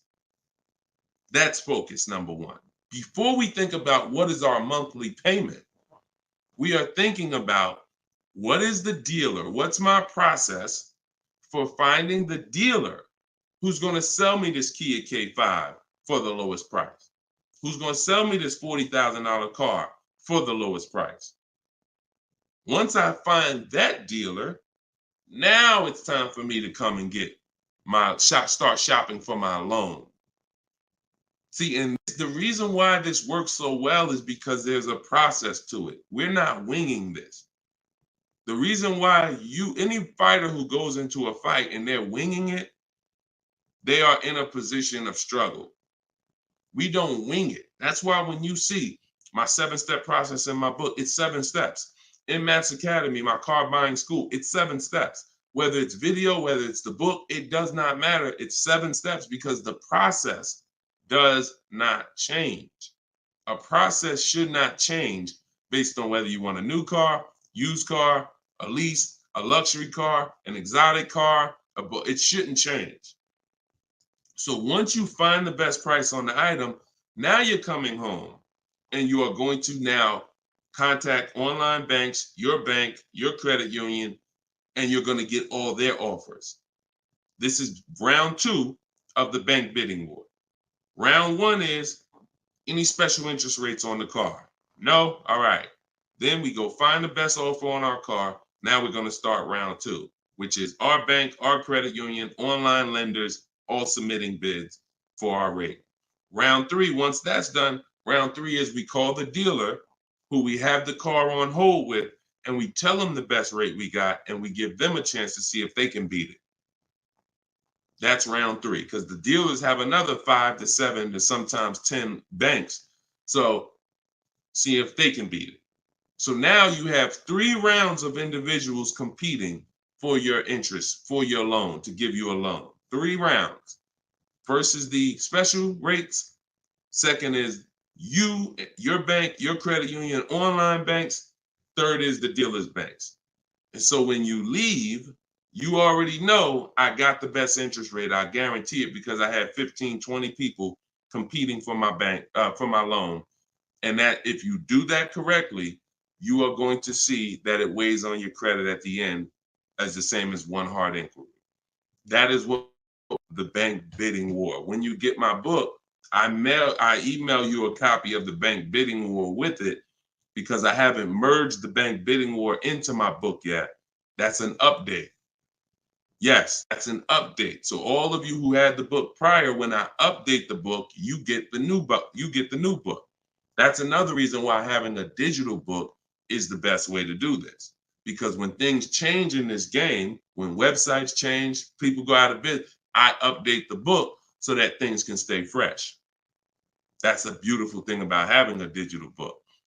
So the banner is on the screen. You guys can go to deshonesbook.com on Facebook or YouTube. You can scan the QR code with your phone because everyone can get your copy for 75% off. You won't pay the normal $97 as long as you get to either my TikTok bio or my Instagram bio before the 30 minutes is up. Okay, that's a great question, though. And what we're doing is we're going a little deeper. I've had tons of shows. We've done tons of streams where I was doing these rapid fire answers. This is episode 17. So what you're going, or 18. So what you're going to see is we're going a little deeper on certain topics as we're led to. So go ahead, Dolan. Next question. 5 though. No, I'm not streaming on Twitch, Matt. Only on Facebook, YouTube, Instagram, and TikTok. This is Lauren over on YouTube. Used your system just last week to lease a new car and got a 2024 Tiguan, great, at 1.1% after getting 6 bids. Now you talking, Lauren. It was the most enjoyable car buying process I've ever had. Thank you. Do we see what let me screenshot this here. This is what we're talking about, Lauren. This is what I am talking about.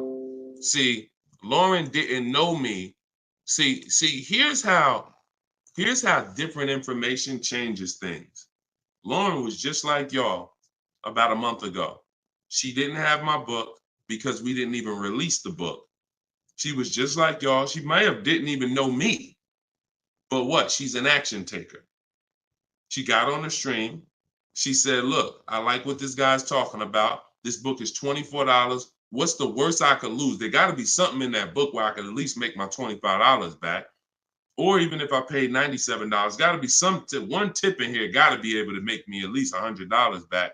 She later finds out she's going to get thousands of dollars in discounts, get a 1.1% lease. Well, what that means is if the car is $40,000, her payment is like $420 on a $40,000 car that people are paying $800 a month for, $700 a month. Her lease is 1.1% of the MSRP.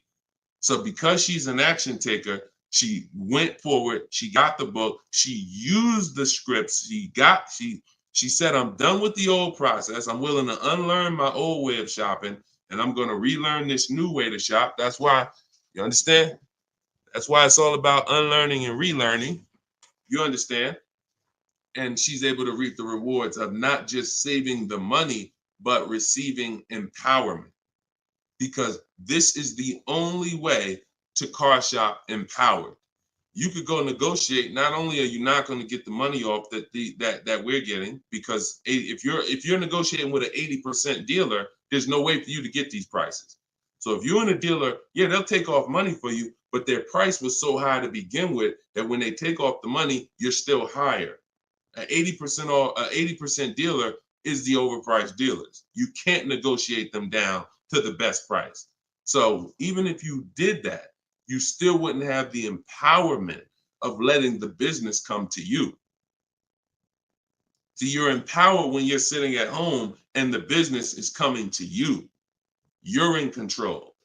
And the only way to do that is with bids. So congratulations, Lauren. Enjoy your new Volkswagen. Beautiful vehicle. And I'm so glad to hear that you trusted the process and you have reaped the rewards. Congratulations. God bless you. All right, Dolan, go ahead. Throw the next one up. We are live, y'all. This is our Thursday, May 9th, 12 p.m. live stream. So if you don't see the banner over my head, we are live. You can ask your questions. We'll try to get them in the show. Wanda Lopez Smith on TikTok. Leasing companies not allowing third-party buyouts. Yeah, I explained that. If we have a third-party restriction, we're going to sell it to a local dealer. But we still get bids. We still need to get bids from the online car buyers to know if we have equity. If we have equity and we have a third-party restriction, we're going to sell it to a used car. Like if I had a BMW and there's a third-party restriction, I'm selling my BMW to a BMW dealer. I have a whole script in my book for how we do this. We talk to used car managers, and I'm going to have a used car manager buy it. See, some of you bought your car because you saw the third-party restrictions and you bought it and resold it. I don't like doing that because when you buy it and resell it, you have taxes, you have fees that you're going to pay. When you sell to a local dealership, sometimes they don't pay the taxes and there's no fees. So buying and reselling, you're eating up like probably $3,000 or $4,000 of any equity you would have. So yeah, we've been getting out of we've had a process for third-party restrictions since they started them. In 2021, we've had a process for how we were going to sell our cars and get our equity, even with third-party restrictions. So that's never stopped us. Never stopped us. Good, great question. People like the live view have no clue how valuable his information is. Appreciate you, Belle. Thank you so much. Only people that know how valuable the information is people who use it. People who watch, there's a saying, you can't be a hearer of the word. You want to be a doer. A doer. A lot of people hear. A lot of people hear because we want our ears tickled. But it's the doing that leads to the savings. And in our case, what we're asking you to do is easy.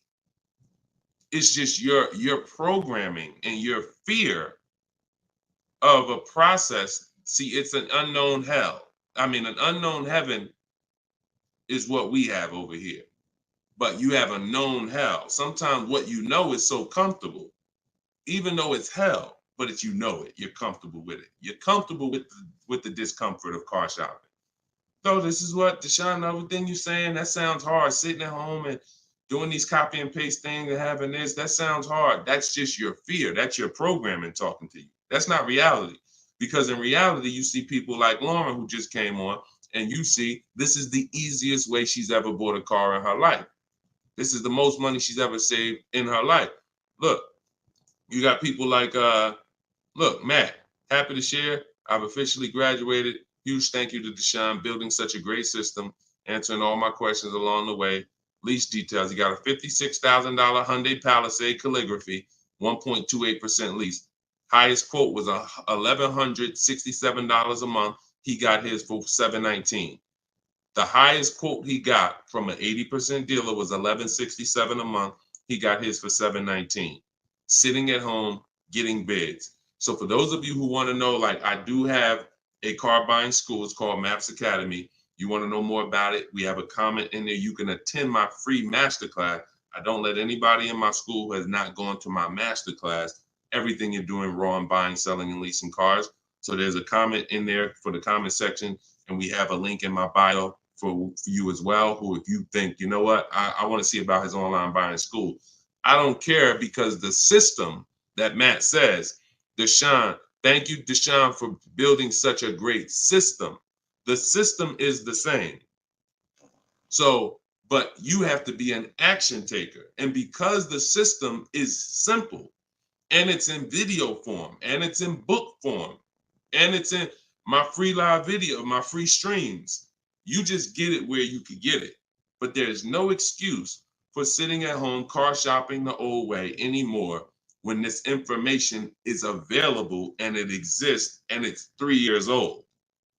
This isn't new. We have hundreds of people. You're not oh, let me take a chance and see if this will work. That ship has sailed long time ago. Long time ago, that ship has sailed.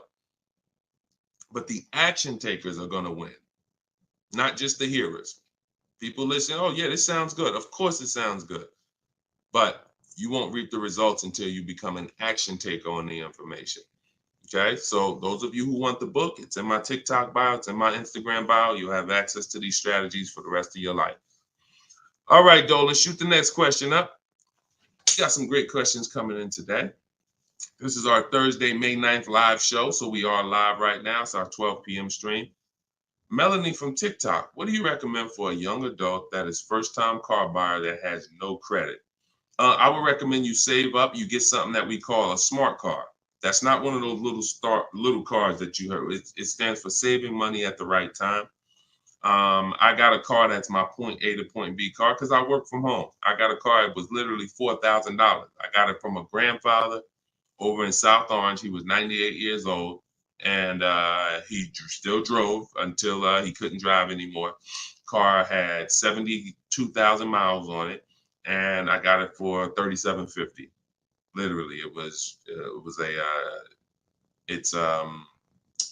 got it a year ago, so that was, it was an 08 Pontiac G6, 70,000 miles. And that's something that I drive from point A to point B whenever I want to do my run. Because again, I work from home. Most times we take the truck, but if my wife's out, I'll take the car. But I didn't need to spend $10,000, $15,000, $20,000 on a car that I'm driving twice a week. So what I would tell you for you is, if you need transportation, you want to get it reliably, save up some money, get yourself a private party sell on Facebook, pick it up for a couple grand, but you have to be diligent. You want to find it from an owner. You want to find it from an owner who's not driving too much, who maybe they got a second or third car in the family, and that you don't want to deal with these dealers on Facebook Marketplace perpetrating as owners.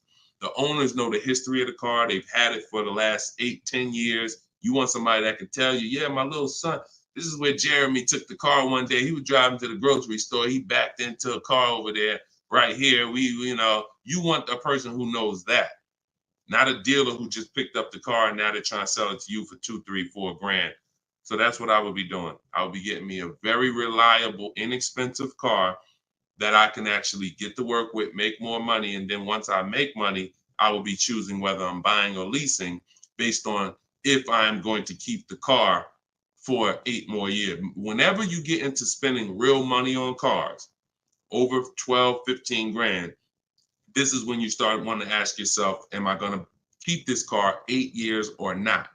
Because once you get these cars and build up your credit, Melanie, another thing you should be doing is getting a credit card, not using it, pay it off every month, spend $20 on it, pay it off so you can get your credit up to a 700 score. You could be at a 700 score lightning fast before the next 12 months. So now what you want is you want a car to drive, get you to where you're going, but then you want to be building your credit now. So now when you're like, okay, I got a job, I'm making money, I want to get me a different car. Am I going to buy it or lease it? And if you're not keeping it 8 years, you want to go for the lease so that you could drive a brand new car for pennies on the dollar, as long as you keep following what we're teaching and getting great lease deals. But if you're keeping the car for 8 or more years, then you would go and you would buy a car, not lease it. But in order to do that, you want to set yourself up and get yourself up to a 700 credit score. So you should follow somebody like Shonda Martin. She's on all the platforms. Shonda Martin, this young lady is a guru when it comes to credit. She does a lot of live streams, a lot of Q&As, just like me. But yeah, you got a great path. But don't go out there and do what a lot of people do and finance a car, no credit, your first car, you're going to go buy it. Now you're getting a $20,000 car. You're going to probably pay, $500 a month for it. And now that car is going to be a long-term thing because it's just too expensive. And you just don't follow the traditional route is what I would tell you. All right. I'm glad. It's my daughter. She has a full-time job and now searching for a car. Okay. Perfect, Melanie. I think that's a great plan. Because the thing about that car that you're going to get for Facebook Marketplace is whenever she decides that she's ready to finance or lease a car, she can sell that car and get all her money back. If she finds a great car on Facebook Marketplace for $4,000, $5,000, you guys can sell that car and get the whole $4,000 or $5,000 back. You'll get 80-90% of it back. And I like to get whenever it's going to be a short-term thing, I don't want a car where it's going to be a burden to me later. We want to get a car that does the job now. I know with this Pontiac, whenever I choose to sell it, because I'm actually going to get a car. I've been waiting to get a vehicle that I want for a number of years. And when I do go get that, I'll sell this one, but I'll get everything back that I spent on that car. I'll get it back. So it's just strategic. It's a great way to move when you know these cars are not costing you money. You're breaking even on them, and it's just great. So that's what I would say, Melanie. That's what I would do for my own daughter. Okay, go ahead, Dolan. Shoot the next one up. We are live, y'all. We're going to try to get through as many as we can in the show. Type your questions. This is our Thursday, May 9th show, our 12 p.m. broadcast. So, Sir Francis on YouTube. What's the best source for an accurate valuation to determine if purchasing a used car is a good idea? I don't go by that. The only way purchasing a used car is a good idea for me is if we're keeping it at least 8 years. That's it. If you're not keeping it at least 8, are you keeping the vehicle at least 8 years?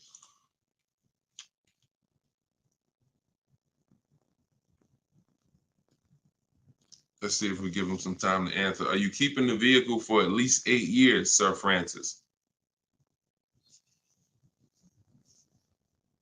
See, if we're not keeping the vehicle at least 8 years, there's no point in buying it, because the money that you would spend to lease, you can't put a price tag. You can't compare it. The reason I have to show you all these lease deals is to see you cannot compare great lease deals to purchase deals. You can't. Look at this. Look at Jared. Jared followed the leasing like a boss system. The leasing process went quick and exactly like you said it would. Sent the emails. We had multiple offers to work with. Trusted the process. Used the scripts. Got the lowest offer from $565 a month down to $520 with a counter offer. Look. That's probably a $40,000 vehicle. I don't have it up in front of me because I cut the rest of his post off. But look, 1.28, $56,000 vehicle. Even if you were buying a used version of this. So let's just I want to show you this. Let's just say instead of leasing like Matt did here, he got a $56,000 vehicle for $719 a month We already know with $1,000 every, with $100 a month on every $5,000, this $56,000 vehicle is about $1,100 a month. Every 5,000 bucks is $100 bucks a month on a 5-year finance. So $56,000 vehicle, we're looking at literally $1,100 a month, $1,100 a month payment. Let's just say though he bought this car used. He didn't understand leasing. He found a used one. So instead of 56, let's say he gets one for, you know, let's call it instead of 56, he gets 26 grand off. Let's say he gets it for, hold on, let me do percentages. I don't know why I can't do math right now in my head. Let's say he gets it for 38. Let's use something that's really conservative and good. He gets it for 38. So a $56,000 Hyundai Palisade, he finds an incredible deal on a pre-owned one. He gets it for 38. Once his taxes go in, he's at 40. What's his monthly payment, y'all? If every $5,000 is $100 a month, what's his monthly payment for 40? See, it's all about no money down. If you notice, every time we're comparing numbers, we're not putting any money into the deals. See, when you're not putting any money into the deals, you can easily compare the deals. That's why all we do is shop with no money down, because it's easy to compare the deals. In my book is No Money Down Mastery. You're going to find every strategy I teach you doesn't involve money. It doesn't involve money, because when you want to put money down, that's different. But money down should be after you have assessed the deal already. So, those of you who want your copy of Cars from Home, 7 Steps to Saving Time, Money, and Avoiding Dealers, go to my TikTok bio now, get your copy for 75% off. Go to my Instagram bio, get your copy. But look at this. I'm asking y'all, what's his payment? Let's see if we got anybody that chimed in. If he didn't get this brand new one, if he didn't get this brand new Hyundai truck, he got a used one. So instead of 56,000, he got his for 38. Great price. He found one for 38,000, low miles. Now taxes are in, and he's financing 40,000. What's his monthly payment?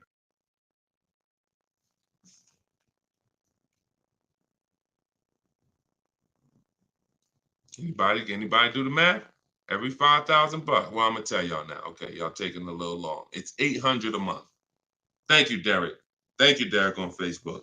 $800 a month. So let's look at that. Matt drove off $719 a month, no money out of pocket. Brand new 2024, never been driven, new car smell, fresh out the plastic, $719 a month. Same person who bought that car because they didn't understand leasing, they're paying $1,100 a month. Now there happens to be another one just like it, but it's a 4-year-old one, and it's $38,000, and someone else gets that, and they're paying $800 a month. Do you see how much money those who don't teach you about leasing have cost you? Do you see how much money listening to those who don't understand leasing has cost you? Big money. So I'm either driving a used car and I'm paying more than the guy who got the brand new one, or I'm driving a brand new one just like him and I'm paying $400, $500, $600 more than what he's paying because I bought the car. Now, when do the people who buy win? When do they win? 8 years down the road. 8 years down the road. See, because when you buy your car and you pay it off, see, the person who leases is not worried about depreciation. That's the car going down in value like this. The person who leases is not worried about depreciation. They've already beat it because their lease payment is so low. Their lease payment is so low, they're paying less than what the car's normal depreciation would be. So they beat it with a great lease deal. Now, the people who own the car they're not going to beat it because they own it. So any depreciation is coming against their actual car. If they could have sold the car today for 30, next year it's only worth 25, they lost $5,000. If you were going to sell your car today for 20 and then a tree branch falls on it, is it worth 20 tomorrow? Even when you fix it, run it through your insurance. Hey, I'm coming to get my 20. No, a tree branch fell on the vehicle. It's worth probably 18 now.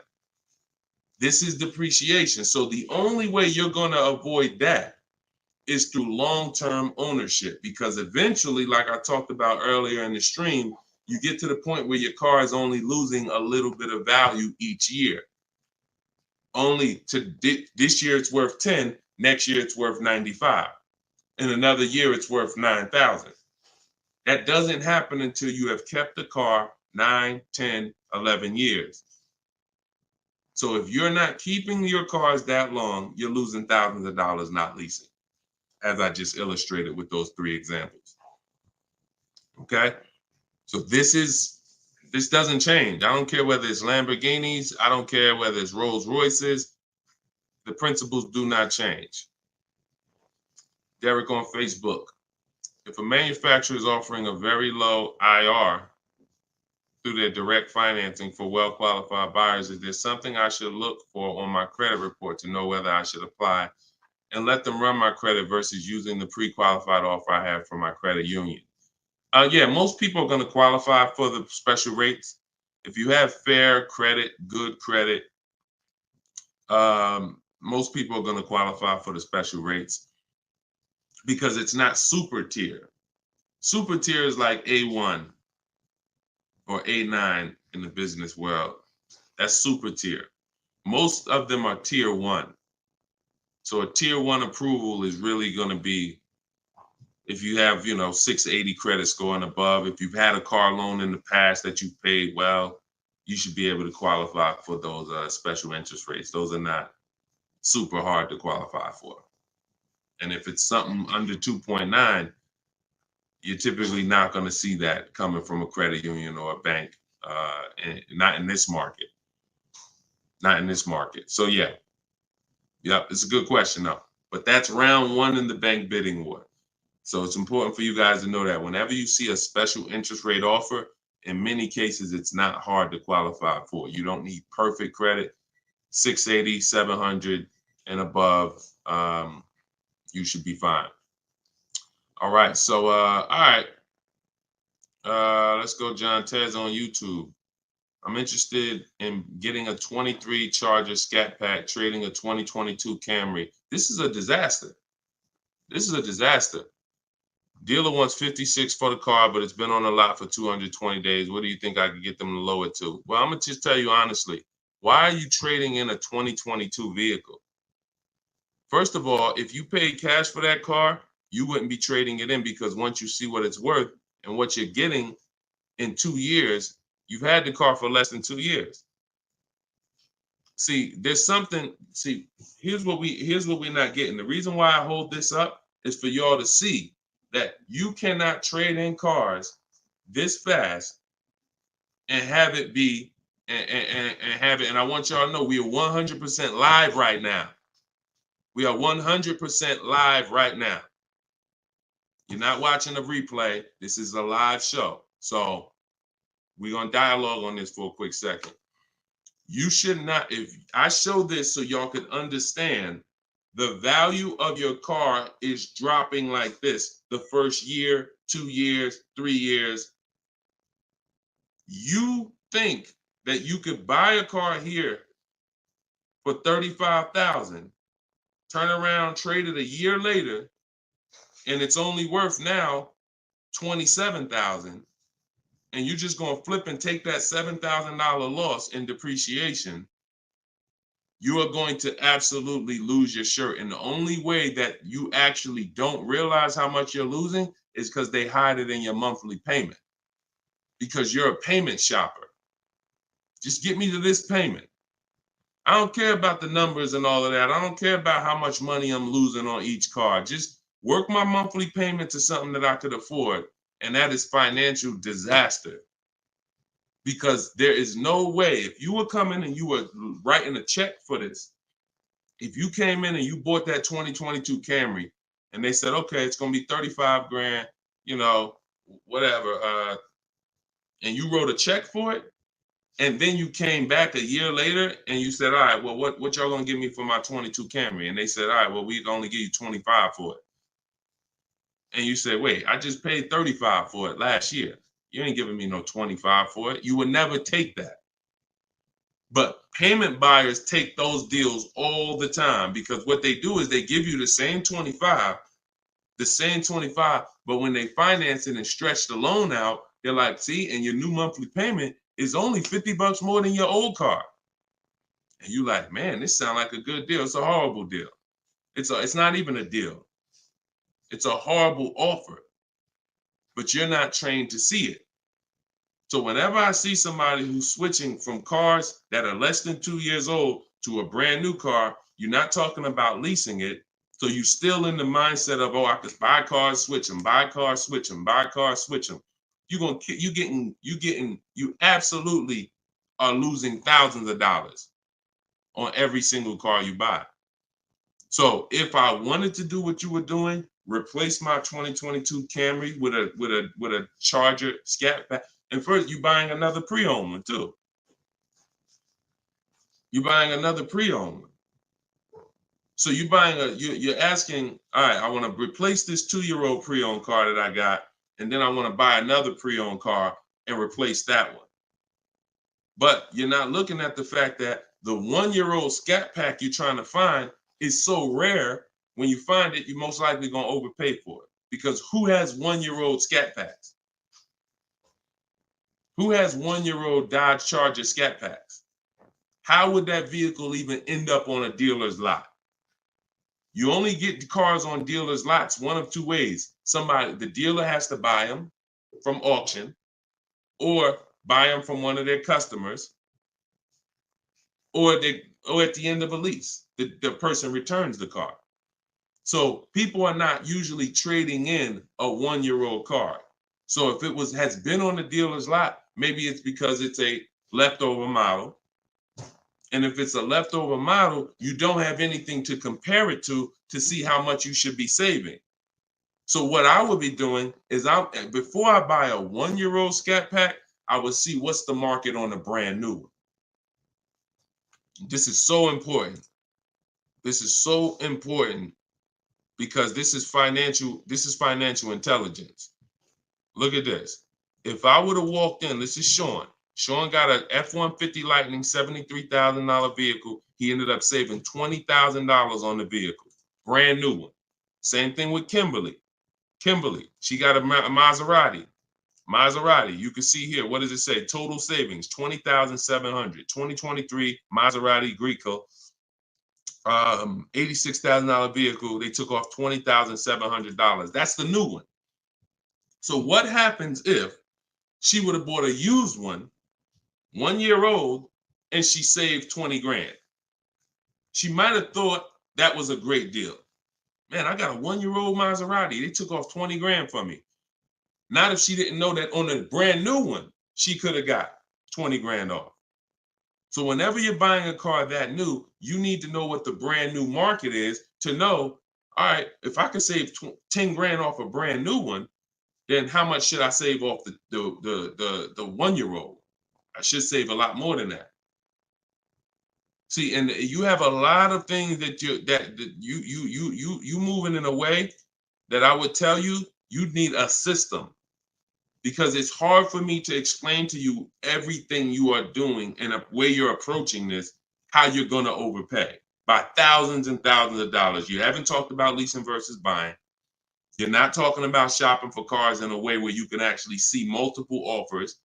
You're talking about buying a 1-year-old pre-owned car without looking at what the market is. How do I know a good deal on a 1-year-old one?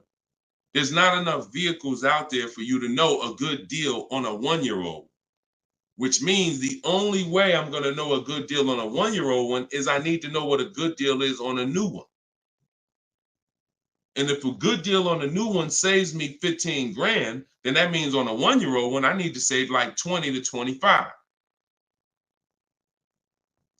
There's not enough vehicles for you to do that. So you should really be looking at following a system, learning about leasing versus buying. Are you keeping the next car 8 years or not? If you're not keeping the next car 8 years, you shouldn't be buying, you should be leasing. Because I don't care what you get the price for on the Scat Pack, you are gonna overspend compared to someone who goes and leases their Scat Pack and gets a great deal on it. So we got to slow down and look. Most times we're approaching car buying like grocery shopping. We trying to get our car deal done the same time as a grocery shopping visit. 2 hours, 3 hours. We're at the grocery store more than we're planning our car purchase. And the only way you're going to save money is to take your car buying process seriously. If it's just like, nah, Deshone, it ain't that big of a deal, then go ahead and go give them 15, 20 grand. But I tell you what, somebody like me, somebody who's listening to me, who getting the same car that you're getting, and they say, man, so funny, Deshone, I'm in the same position as that person is in. I got a Camry too, and I want to replace it too with a Scat Pack. But I'm gonna use your strategies. I'm gonna assess my old car, get bids for it. I'm going to determine leasing versus buying, and then I'm gonna shop for my car. That person will save 5 to 10 grand more than you, minimum. Minimum. I'll put any amount of money on it. I put any amount of money on it. So slow down and answer this question first. How many years are you keeping the next car? If the answer is not 8, don't think about buying it. Don't think about buying it. My goal is to shop for my most aggressive lease on my next car. If I'm buying it and I'm keeping it over 8 years, then I'm buying it. I'm not buying a car that I'm not keeping more than 8 years. Not no Scat Pack, not no Dodge Challenger, not no Toyota Camry, nothing. If I'm not keeping it 8 years, I'm not buying the car. Lease deals are too great. It's pennies on the dollar when I learn to get them. So everything I'm teaching y'all is out of my new book, Cars from Home. It's a digital book. It's called 7 Steps to Saving Time, Money, and Avoiding Dealerships. You can get your copy for 75% off in my TikTok bio. The price of the book is $97. That is the price. But you can get it for $24 if you get to my TikTok bio before the 30-minute timer expires. If you get to my Instagram bio before the 30-minute timer expires. We have a link in the comment section on YouTube and Facebook. You can go to deshonsbook.com, or you can scan this QR code with your phone and you can get your copy for 75% off.